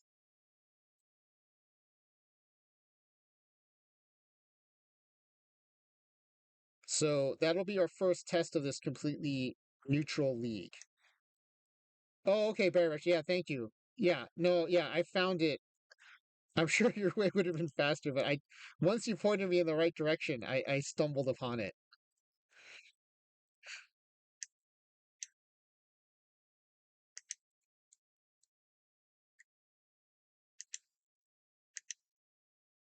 Okay, so this guy's already on the Mariners. So the problem when you clone players in OOTP is it sends them to the free agent screen, and so you have to then assign them all to the team you want them to go to. So that's what we're having to deal with right now. It's a little annoying, but at least we get the consistent players that we want. Oh, and I forgot to see, I missed one. And it's actually very easy to do if your free agent pool is empty. And so we cleared out our free agent pool, so it was easy to do.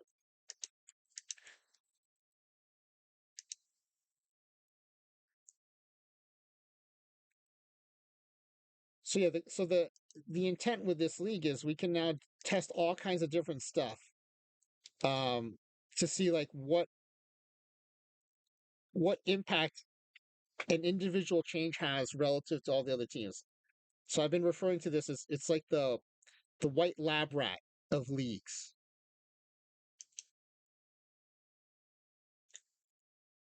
But what I think this means is if we can do this every season when there's a new OTP, we can create this league and we can test like what matters this season.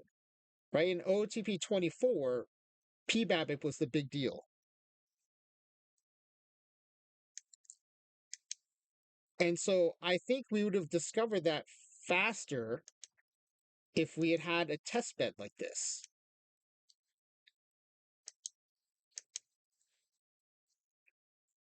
So if this works the way I think, then every new OTP, I'll create this league, I'll run the tests, and then we'll know before everybody else like what attributes matter the most this season.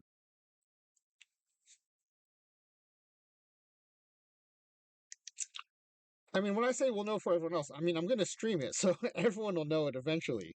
But I think it'll be fun to be like the first ones to crack the new simulation engine.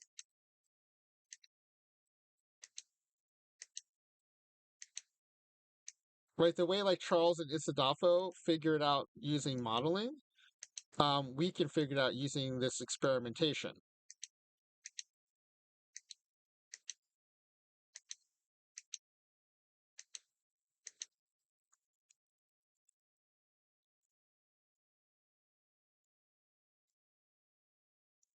So last night we tried testing out the pitchers.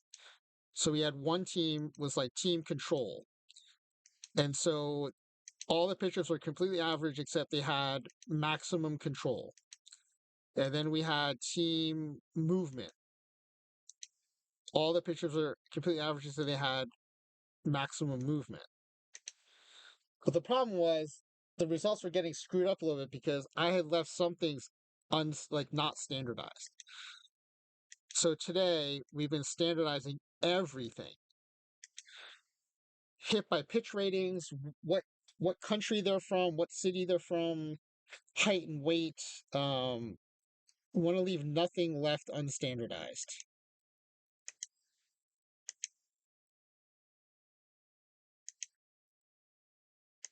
All right, so we'll clone these guys now,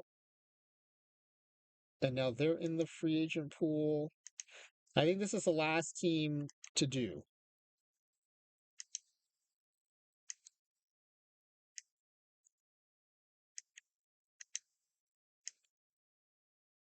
Yep, the average nationals.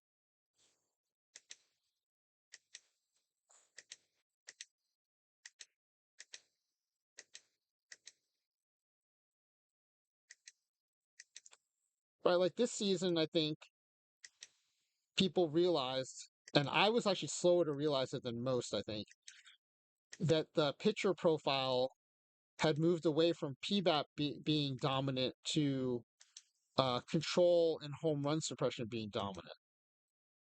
Right, but um, if we had this experimental sandbox league where everyone's average, we could have tested for that sooner and figured that out faster.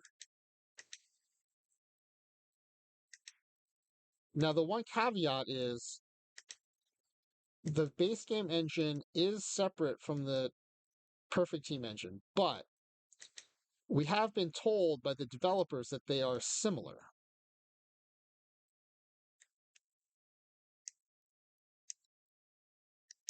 So, my understanding is if we can figure out at a high level, right? Not real specifically, but at a high level, um, like what attributes matter the most in a new season of OTP, it should still give us hints into what matters the most in perfect team too.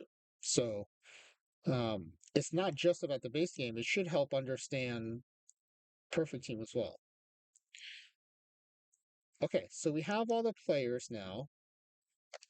Um, Now for each team, I'm going to go ahead and standardize their strategy. Okay,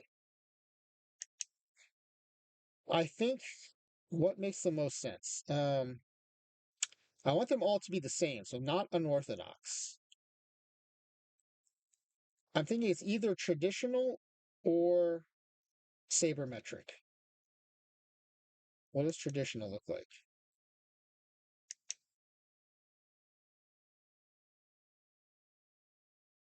Okay, I'm going to give. Well, what does sabermetric look like?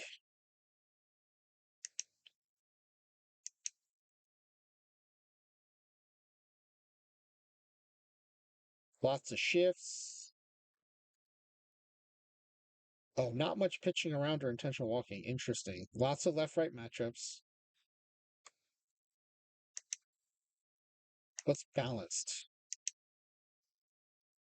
Oh, balanced is like almost right down the middle. I don't want small ball. What's tactician? Oh, tactician is like super hands-on, it looks like. Lots of pitching around, lots of shifting, lots of stealing.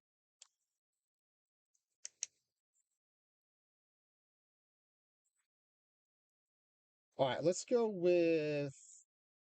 See, I don't think flat here necessarily means average. I think traditional is probably more.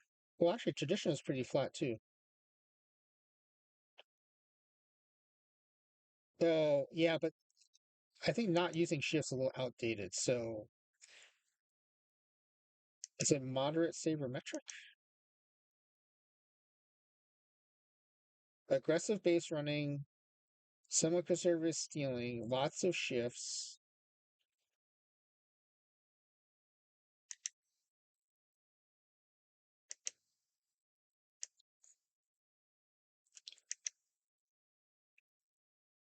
I'm trying to figure out like what seems most 2023.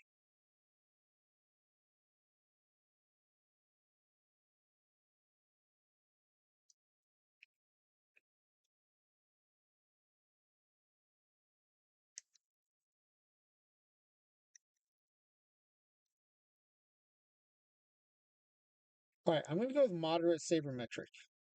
It's pretty conservative on running, not a lot of hitting. Well, actually, I want very low bunting. All right, P Boom. Good night, man. Good luck with your totally average league.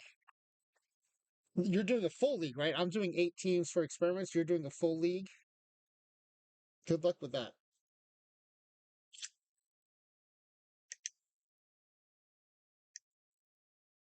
Not very average league. Okay, we're gonna go. Every team's gonna run sabermetric as the baseline. It seems the most 2023. Yeah, one staff for each team. Yeah. So you're gonna do at once what I'm doing 8 at a time. I'm here for that. I think that's awesome. Yeah, everything all at once. That's great. Hey, make sure you save it as a backup though before you run it because that way you can run it back.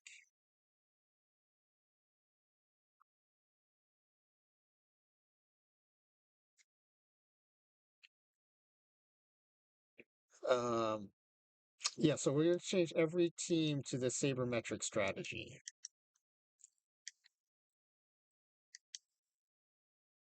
I like your use of the icon.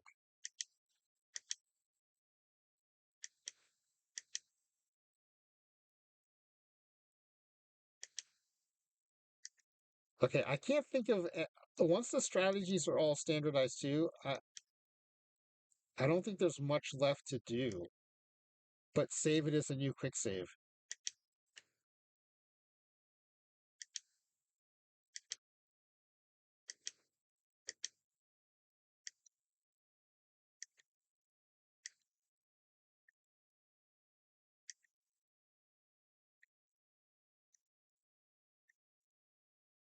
We also, for people who just rated, we also turned off coaching. That was one of the things that I had left on inadvertently. And one of the things we've learned about the game engine and doing all this stuff is if everything's the same, one little deviation, the game will potentially treat as a huge deviation. So if one team gets a little bit better coaching than everyone else, instead of being a little bit better, they'll become way better.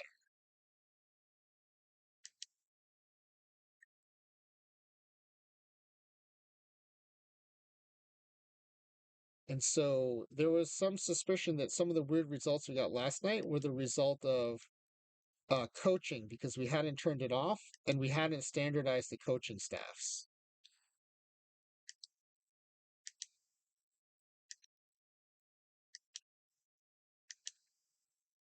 By the way, we set all the teams to my control, which is why we can go in and change all of their strategies and stuff.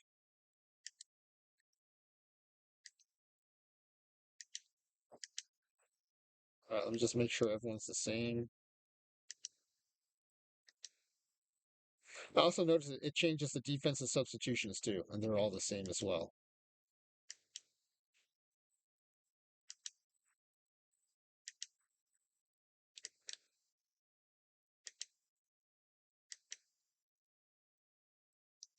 Okay, so we're going to save this,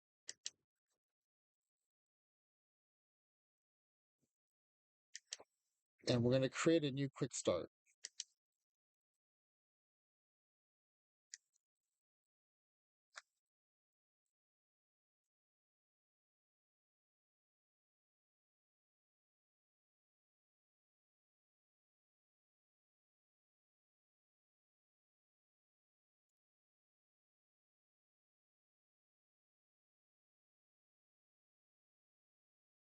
All right, we're up to version 4.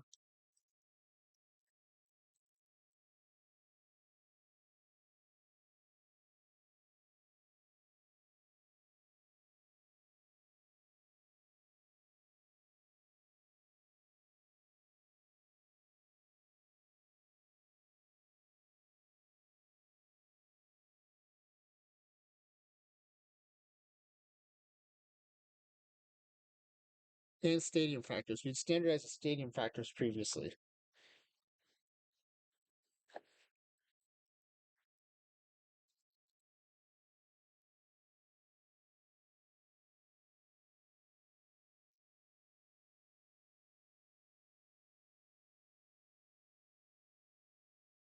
That might not be PC.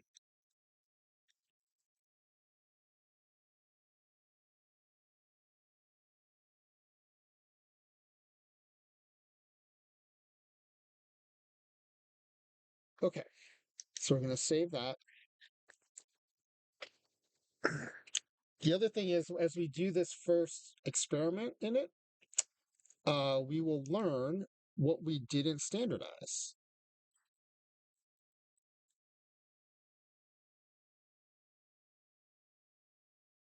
All right, so we're going to do a start a new quick start game using our average league 04, and we're going to call this um, strategy played out. We're gonna play all the strategies against each other.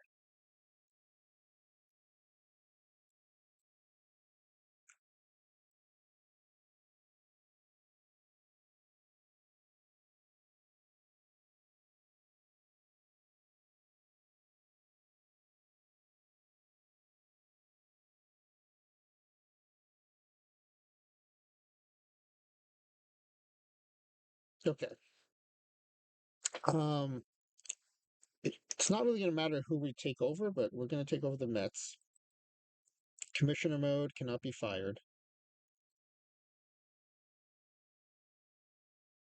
And okay, so here's what we're gonna do. Just starting at the top, we're just gonna go in order. Now, we could potentially put some thought into which strategy should go together. Like the AL only plays the NL. The AL only plays AL. NL only plays NL. There's no interleague play. So, for example, it might make sense to say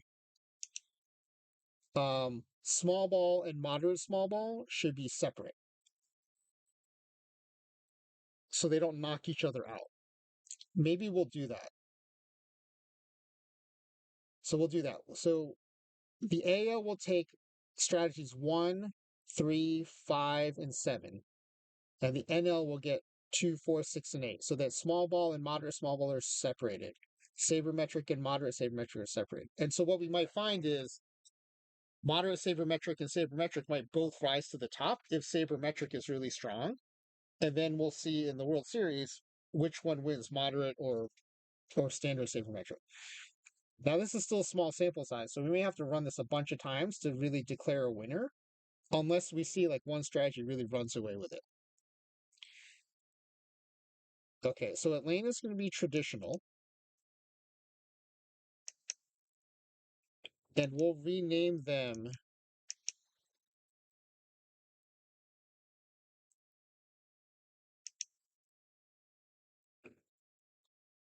They're the traditional Braves.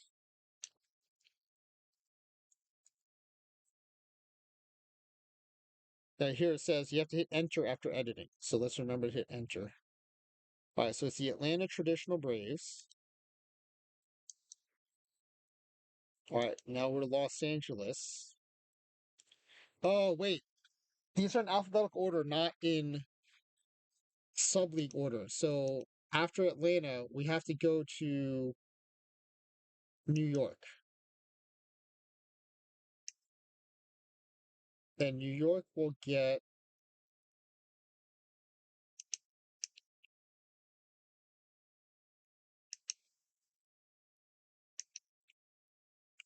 moderate small ball.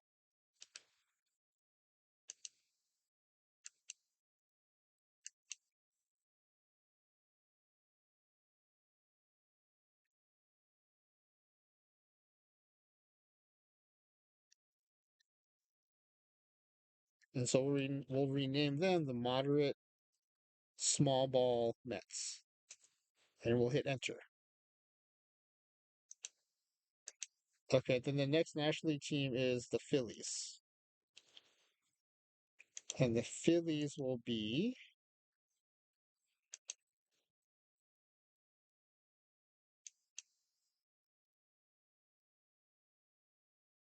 Moderate sabermetric.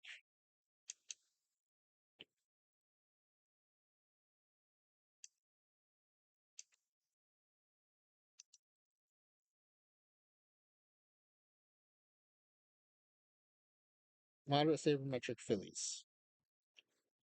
Okay. Then we'll go to the Nationals.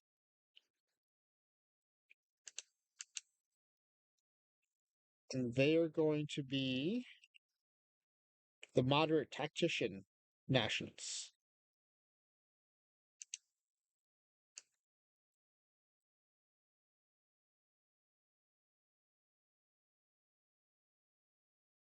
All right. I don't know if anyone's in the chat or if it's just a bunch of AFK folks collecting their drops, which is fine. That's what I'm here for. But if anyone's in the chat and you want to guess which strategy is going to win, like all the players and teams are identical, stadiums are identical, everything's identical except for the strategy.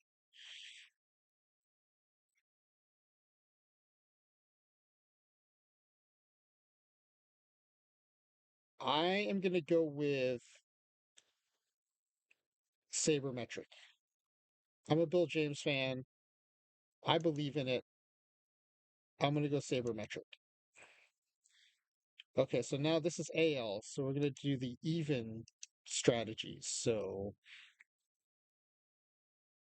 these are the balanced angels.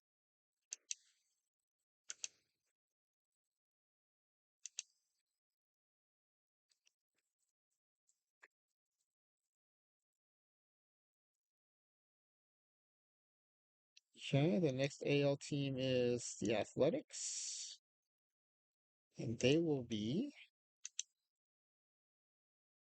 the small ball Athletics.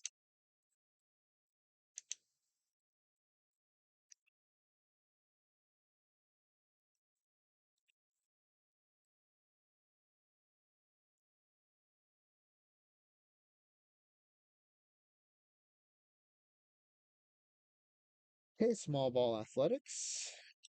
The next AL team is the Mariners, and they are going to be the sabermetric. That's where my money is. The Seattle Sabermetrics.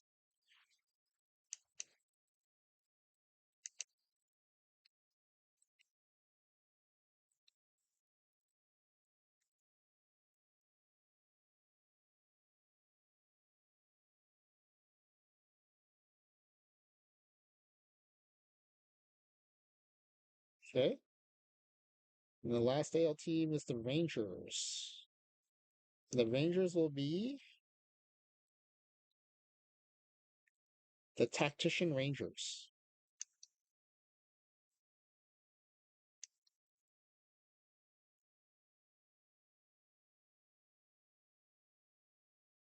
Now, eventually, we're going to do this all the save strategies as well.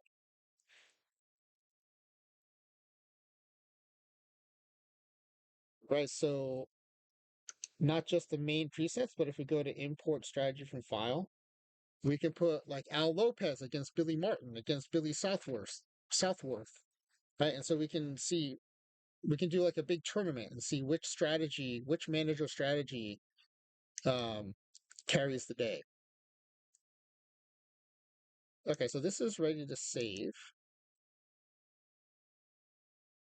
All right, so I think we're going to sim it.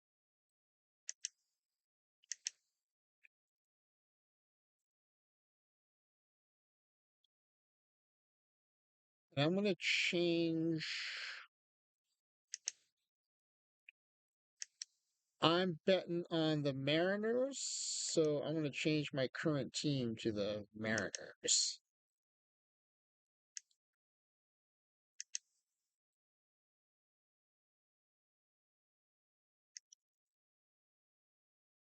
Manage.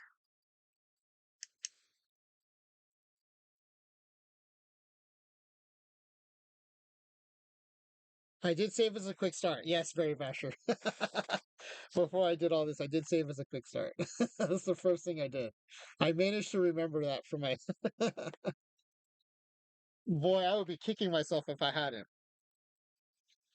Although I guess all I changed were the names. This is a relatively simple experiment. We're only changing the strategies and the names.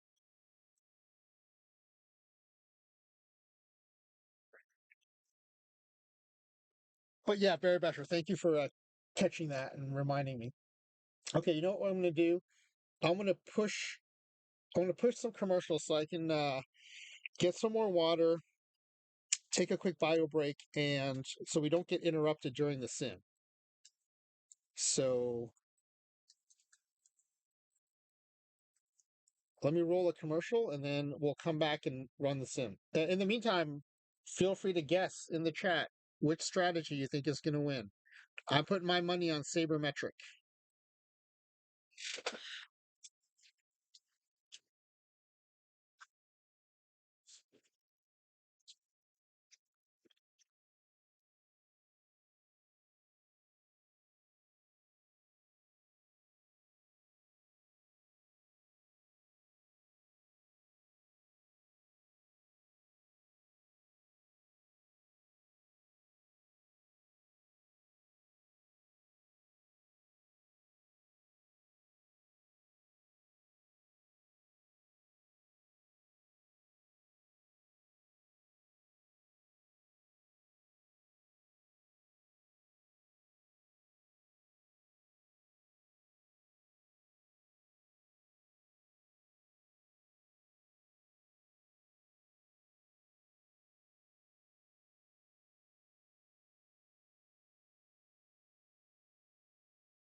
All right, back and ready to sim this.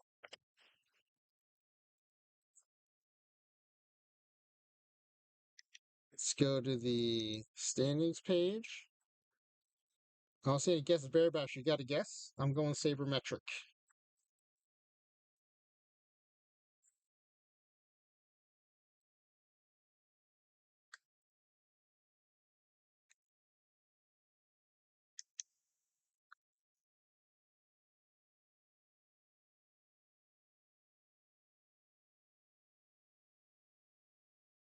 All right. 2023 starts in March, so we're gonna sim by month.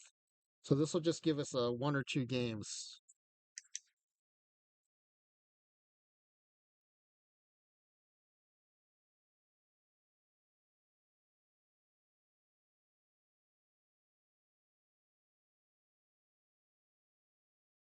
All right.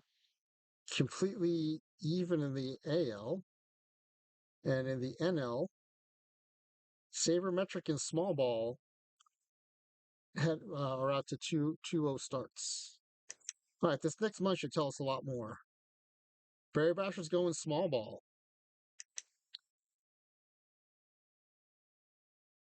You know, Barry Basher, I like that bet because if you're a completely average team, small ball seems like a good way to go.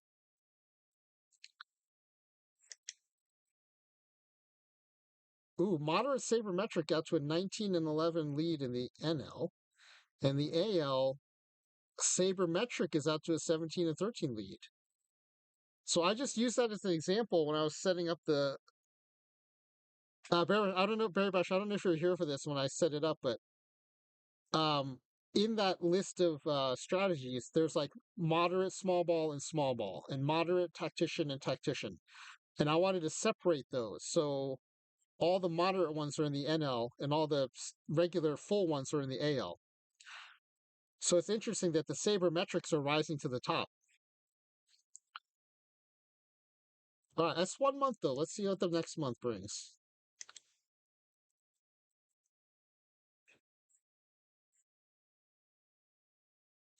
Sabermetric 1 and small ball 2. All right, let's see where we are now. After 2 months, it's sabermetric tied with tactician in the AL. AL's very tight. All 14 separated by 5 games. In the NL, it's moderate sabermetric in first place. Moderate small ball is in last place. Excuse me. All right, let's do another month.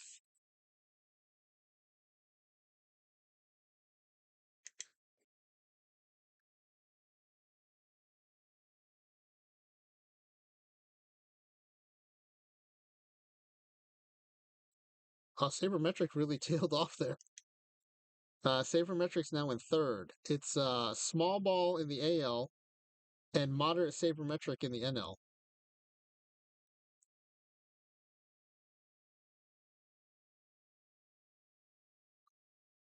All right. The All Star game's kind of meaningless, but I mean, we may as well check it out. We'll sim to the All Star break. You know what will be interesting is watching a home run contest in an average league. Let's finish today. Let's watch the home run challenge.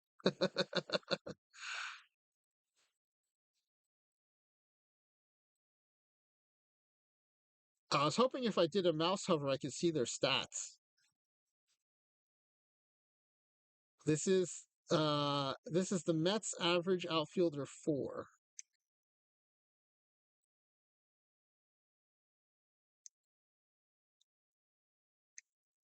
All right, let's see who wins.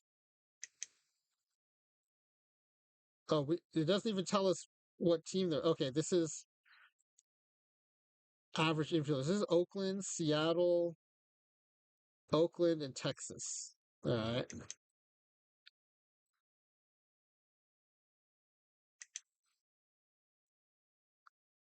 It's interesting that 2 infielder 4s though advance to the second round. All right, infielder 4 and catcher 1. Catcher 1. Okay, this is Oakland catcher 1. Because now I'm kind of curious. Let's look at the stats for Oakland.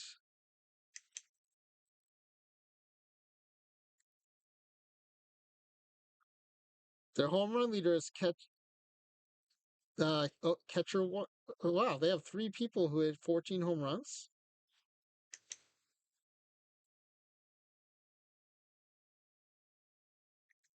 All right, now I got to look up the stats. What's going on here? Home runs. Yeah, it is. That's what I was thinking, Barry Basher. I was curious to see, since they're a small ball team. Okay, their 14 are.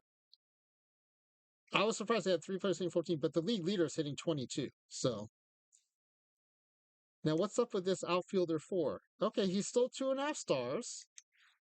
Let's make sure his ratings haven't changed somehow. No, he's still totally average. It must be RNG, right? It's got to be RNG at this point.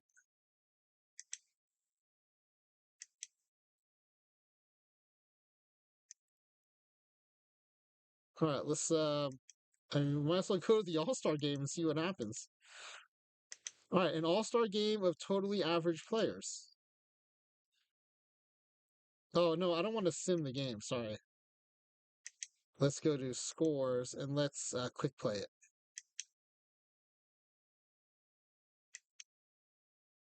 12-4. Wow.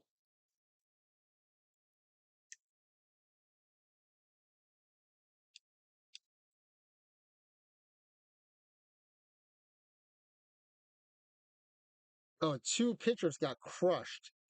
This first pitcher gave up four earned in one inning, and this other one gave up five earned in two thirds. So this is Philly and Washington.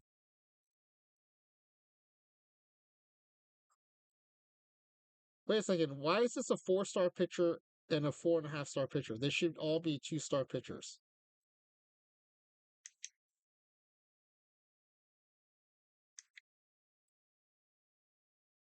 Let's go to pitching ratings real quick. Yeah, our pitchers are all still 2.5 stars. In fact, some of our pitchers have gone down in Oakland. But in Philly, okay, what the heck is this? They have two pitchers that are now 4-star pitchers.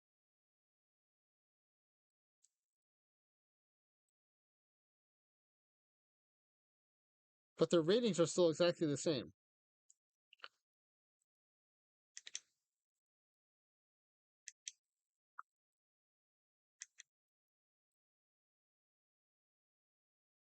Yeah, they're still all completely average.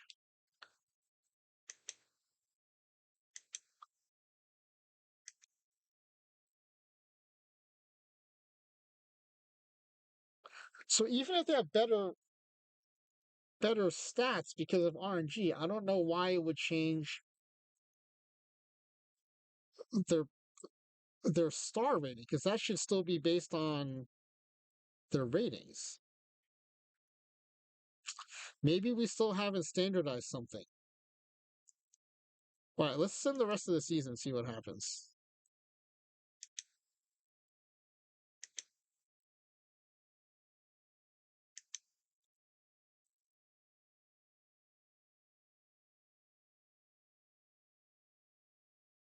Okay, things are tight in the AL, but moderate sabermetrics running away with it in the NL.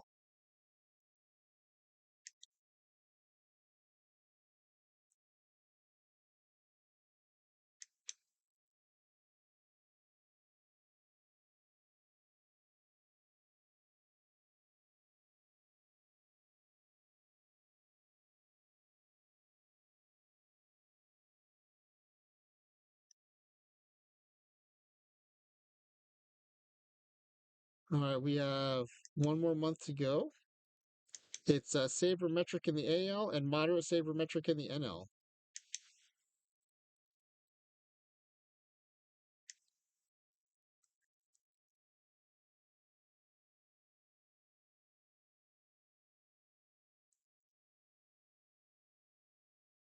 Oops, I inadvertently simmed the entire season. All right, let's see what happened in the playoffs. Okay, so the playoff teams were the Tacticians and the Sabermetrics in the AL. Oh, look at this. It's Sabermetric Tactician, Sabermetric Tactician.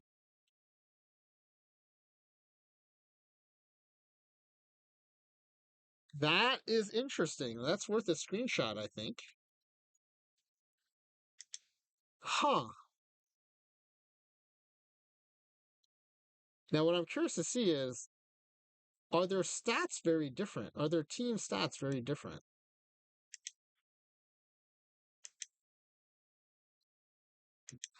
All right, batting stats.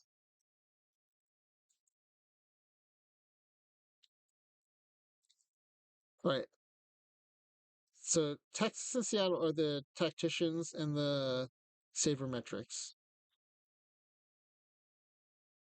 Oh, they're in order. I think they put them in the order they finished. So the top, we want to look at the top two. Are they very different than the others? Home runs are not that different. Home runs are not that different. And batting average is not that different. They're all around 250, 240 to 250. But this is interesting. With the same offensive material to work with, Texas scored significantly more runs than the other teams, and they are the tactician team.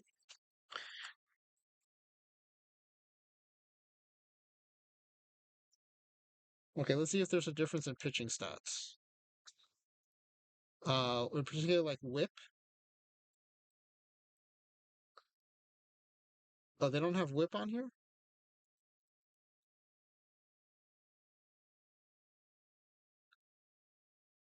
Okay, well, they have opponent OPS. We can look at that. Yeah, I don't really, there's no, I mean, the NL, Philadelphia has a bit of an edge, but it doesn't seem like it's statistically significant.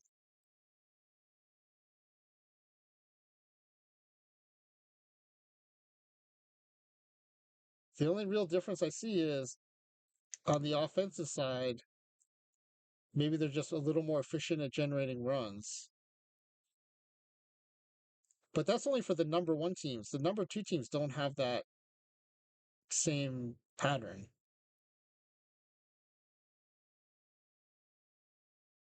So how are they generating more wins? Well, okay, the tacticians have the most stolen bases. No, actually that's not true because the team with the most stolen bases is Oakland and they're in last place. They're a team small ball. New York too. New York in the NL, moderate small ball, they're in last place and they have the most stolen bases.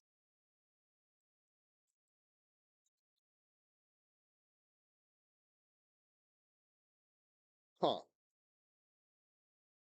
I mean, it is interesting that sabermetric and tactician rose to the top in both.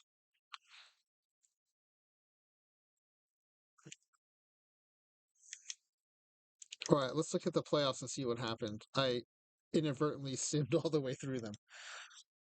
Oh no, we didn't. We were still in the first round. Okay.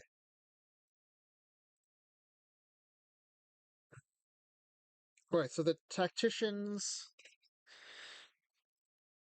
Oh, this is cool because the sabermetrics and tacticians will face each other, and the moderate tacticians and moderate sabermetrics will face each other. Now, this is. I would argue that. I would argue that a full season starts to get away from small sample size, but playoffs are definitely small sample size.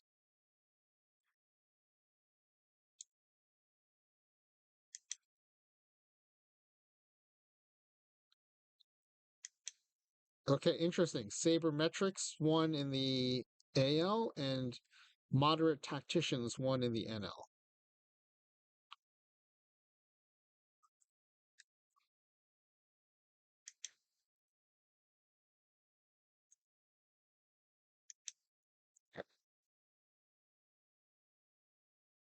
All right, then moderate tacticians win the World Series.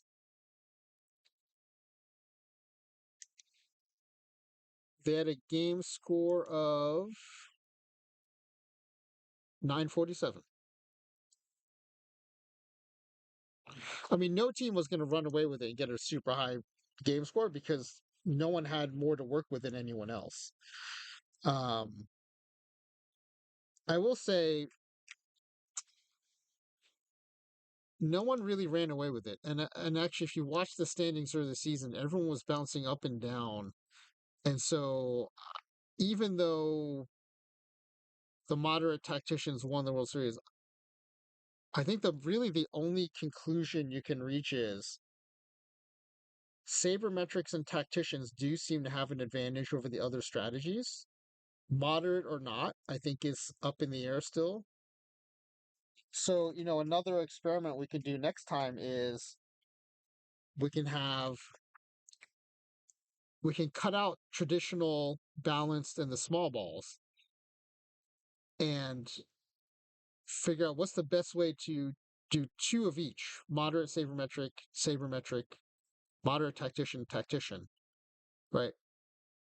We'll take two of each of those, have 8 teams. What's the best way to mix and match those 8 to have the most insight from a sim?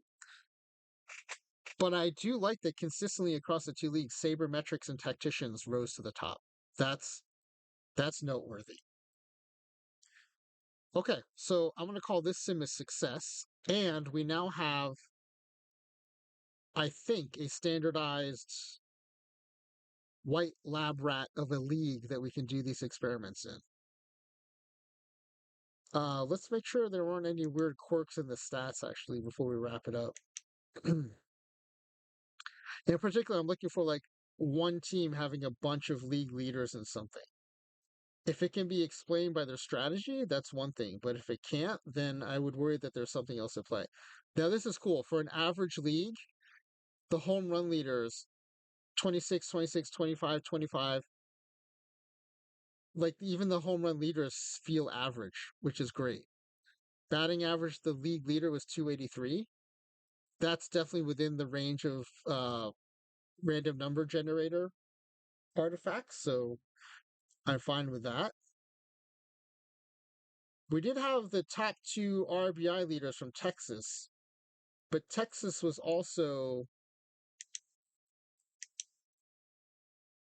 Texas tacticians, so they were one of the top teams. So you could say the RBI can be a factor of strategy, right? It's not like home runs or hits, which are more a factor of individual player skill. RBI, you can argue, um, strategy cobbles together hits and things like that to maximize run production. So I'm okay with actually it's almost evidence that Texas has the top two RBI hitters that tactician approach is working. Um, does that same thing happen for runs? Who are the run leaders? Okay, the run leaders are Texas has two in the top eight. Um, who else is in over? Is anyone else overrepresented? Seattle has two in the top eight, and Seattle are sabermetrics. They were in the final four, so that kind of tracks. So nothing here is alarming to me. Even the ERA leader, 3.51 ERA leader, that's very average to me. Wins and losses, that's going to happen. That's part RNG, part strategy. Okay, this is interesting. We had one player with 35 saves. The next closest was 11. I bet Atlanta is running traditional. Atlanta traditional Braves. I called it. And you know why? I think a strategy that generates lots of saves is a traditional strategy. I think lots of other strategies like that rely on stoppers and stuff, they tend to spread out the saves more. So that's why I guessed Atlanta was running traditional because they had the most saves by far. The saves seems like a very traditional approach.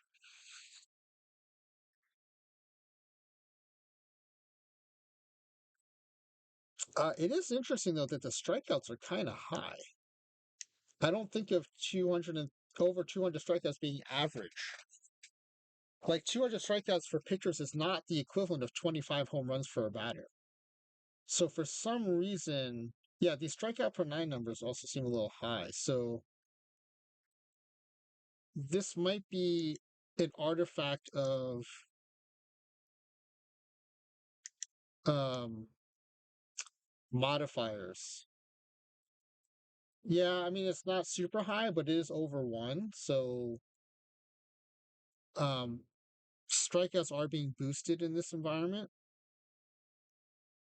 So we did call that.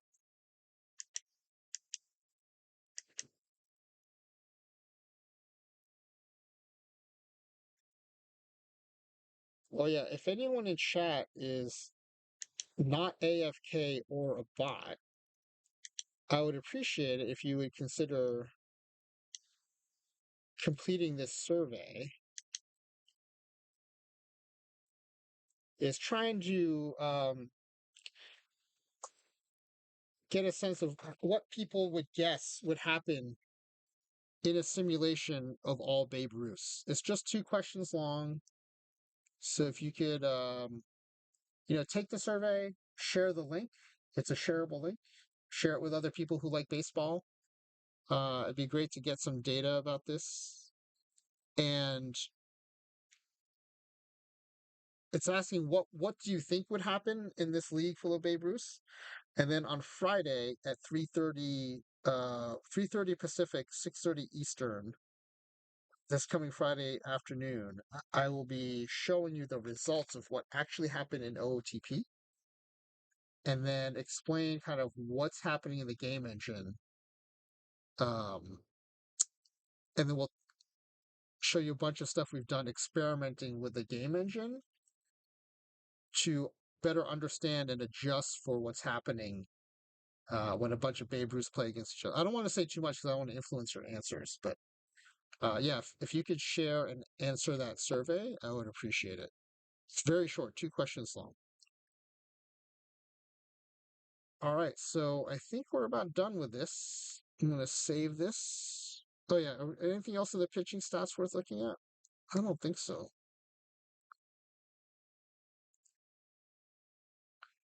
Right, BABIP is just like the league leaders in average. Seems very average to me.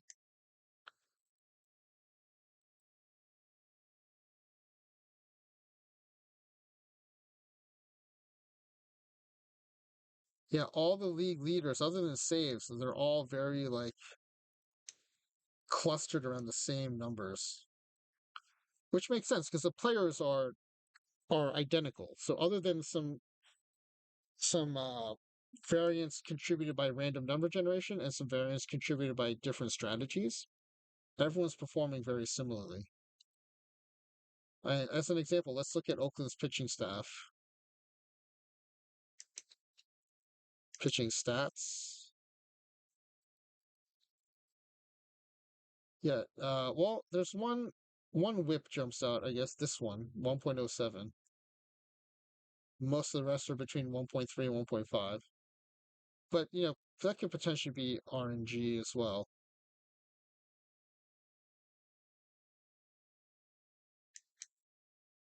Okay, I thought that was pretty interesting. Okay, see if anyone else is streaming OOTP right now. Oh, no one's streaming OOTP, but Baffle is playing EA College Sports NCAA football. He's a great guy. He plays OOTP. You'll see him sometimes in the chats or in tournaments. Um,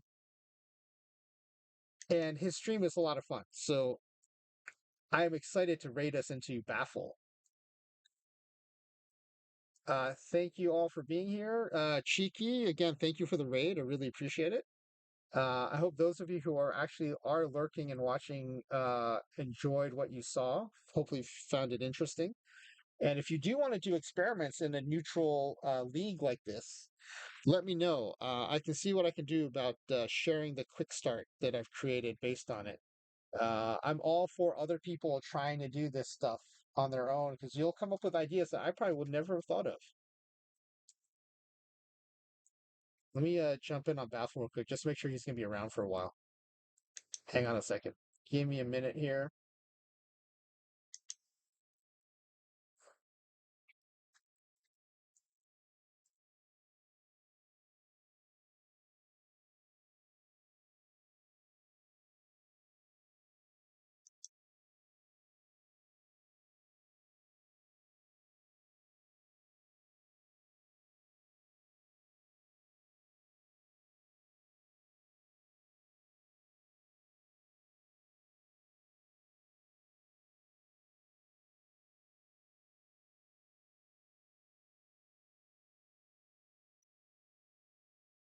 Okay, we're going to raid in a Baffle.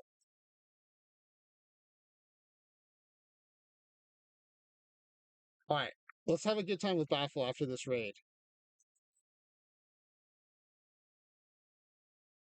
Thanks again for spending some time with me. Hope you found what you saw interesting, and hope to see you next time.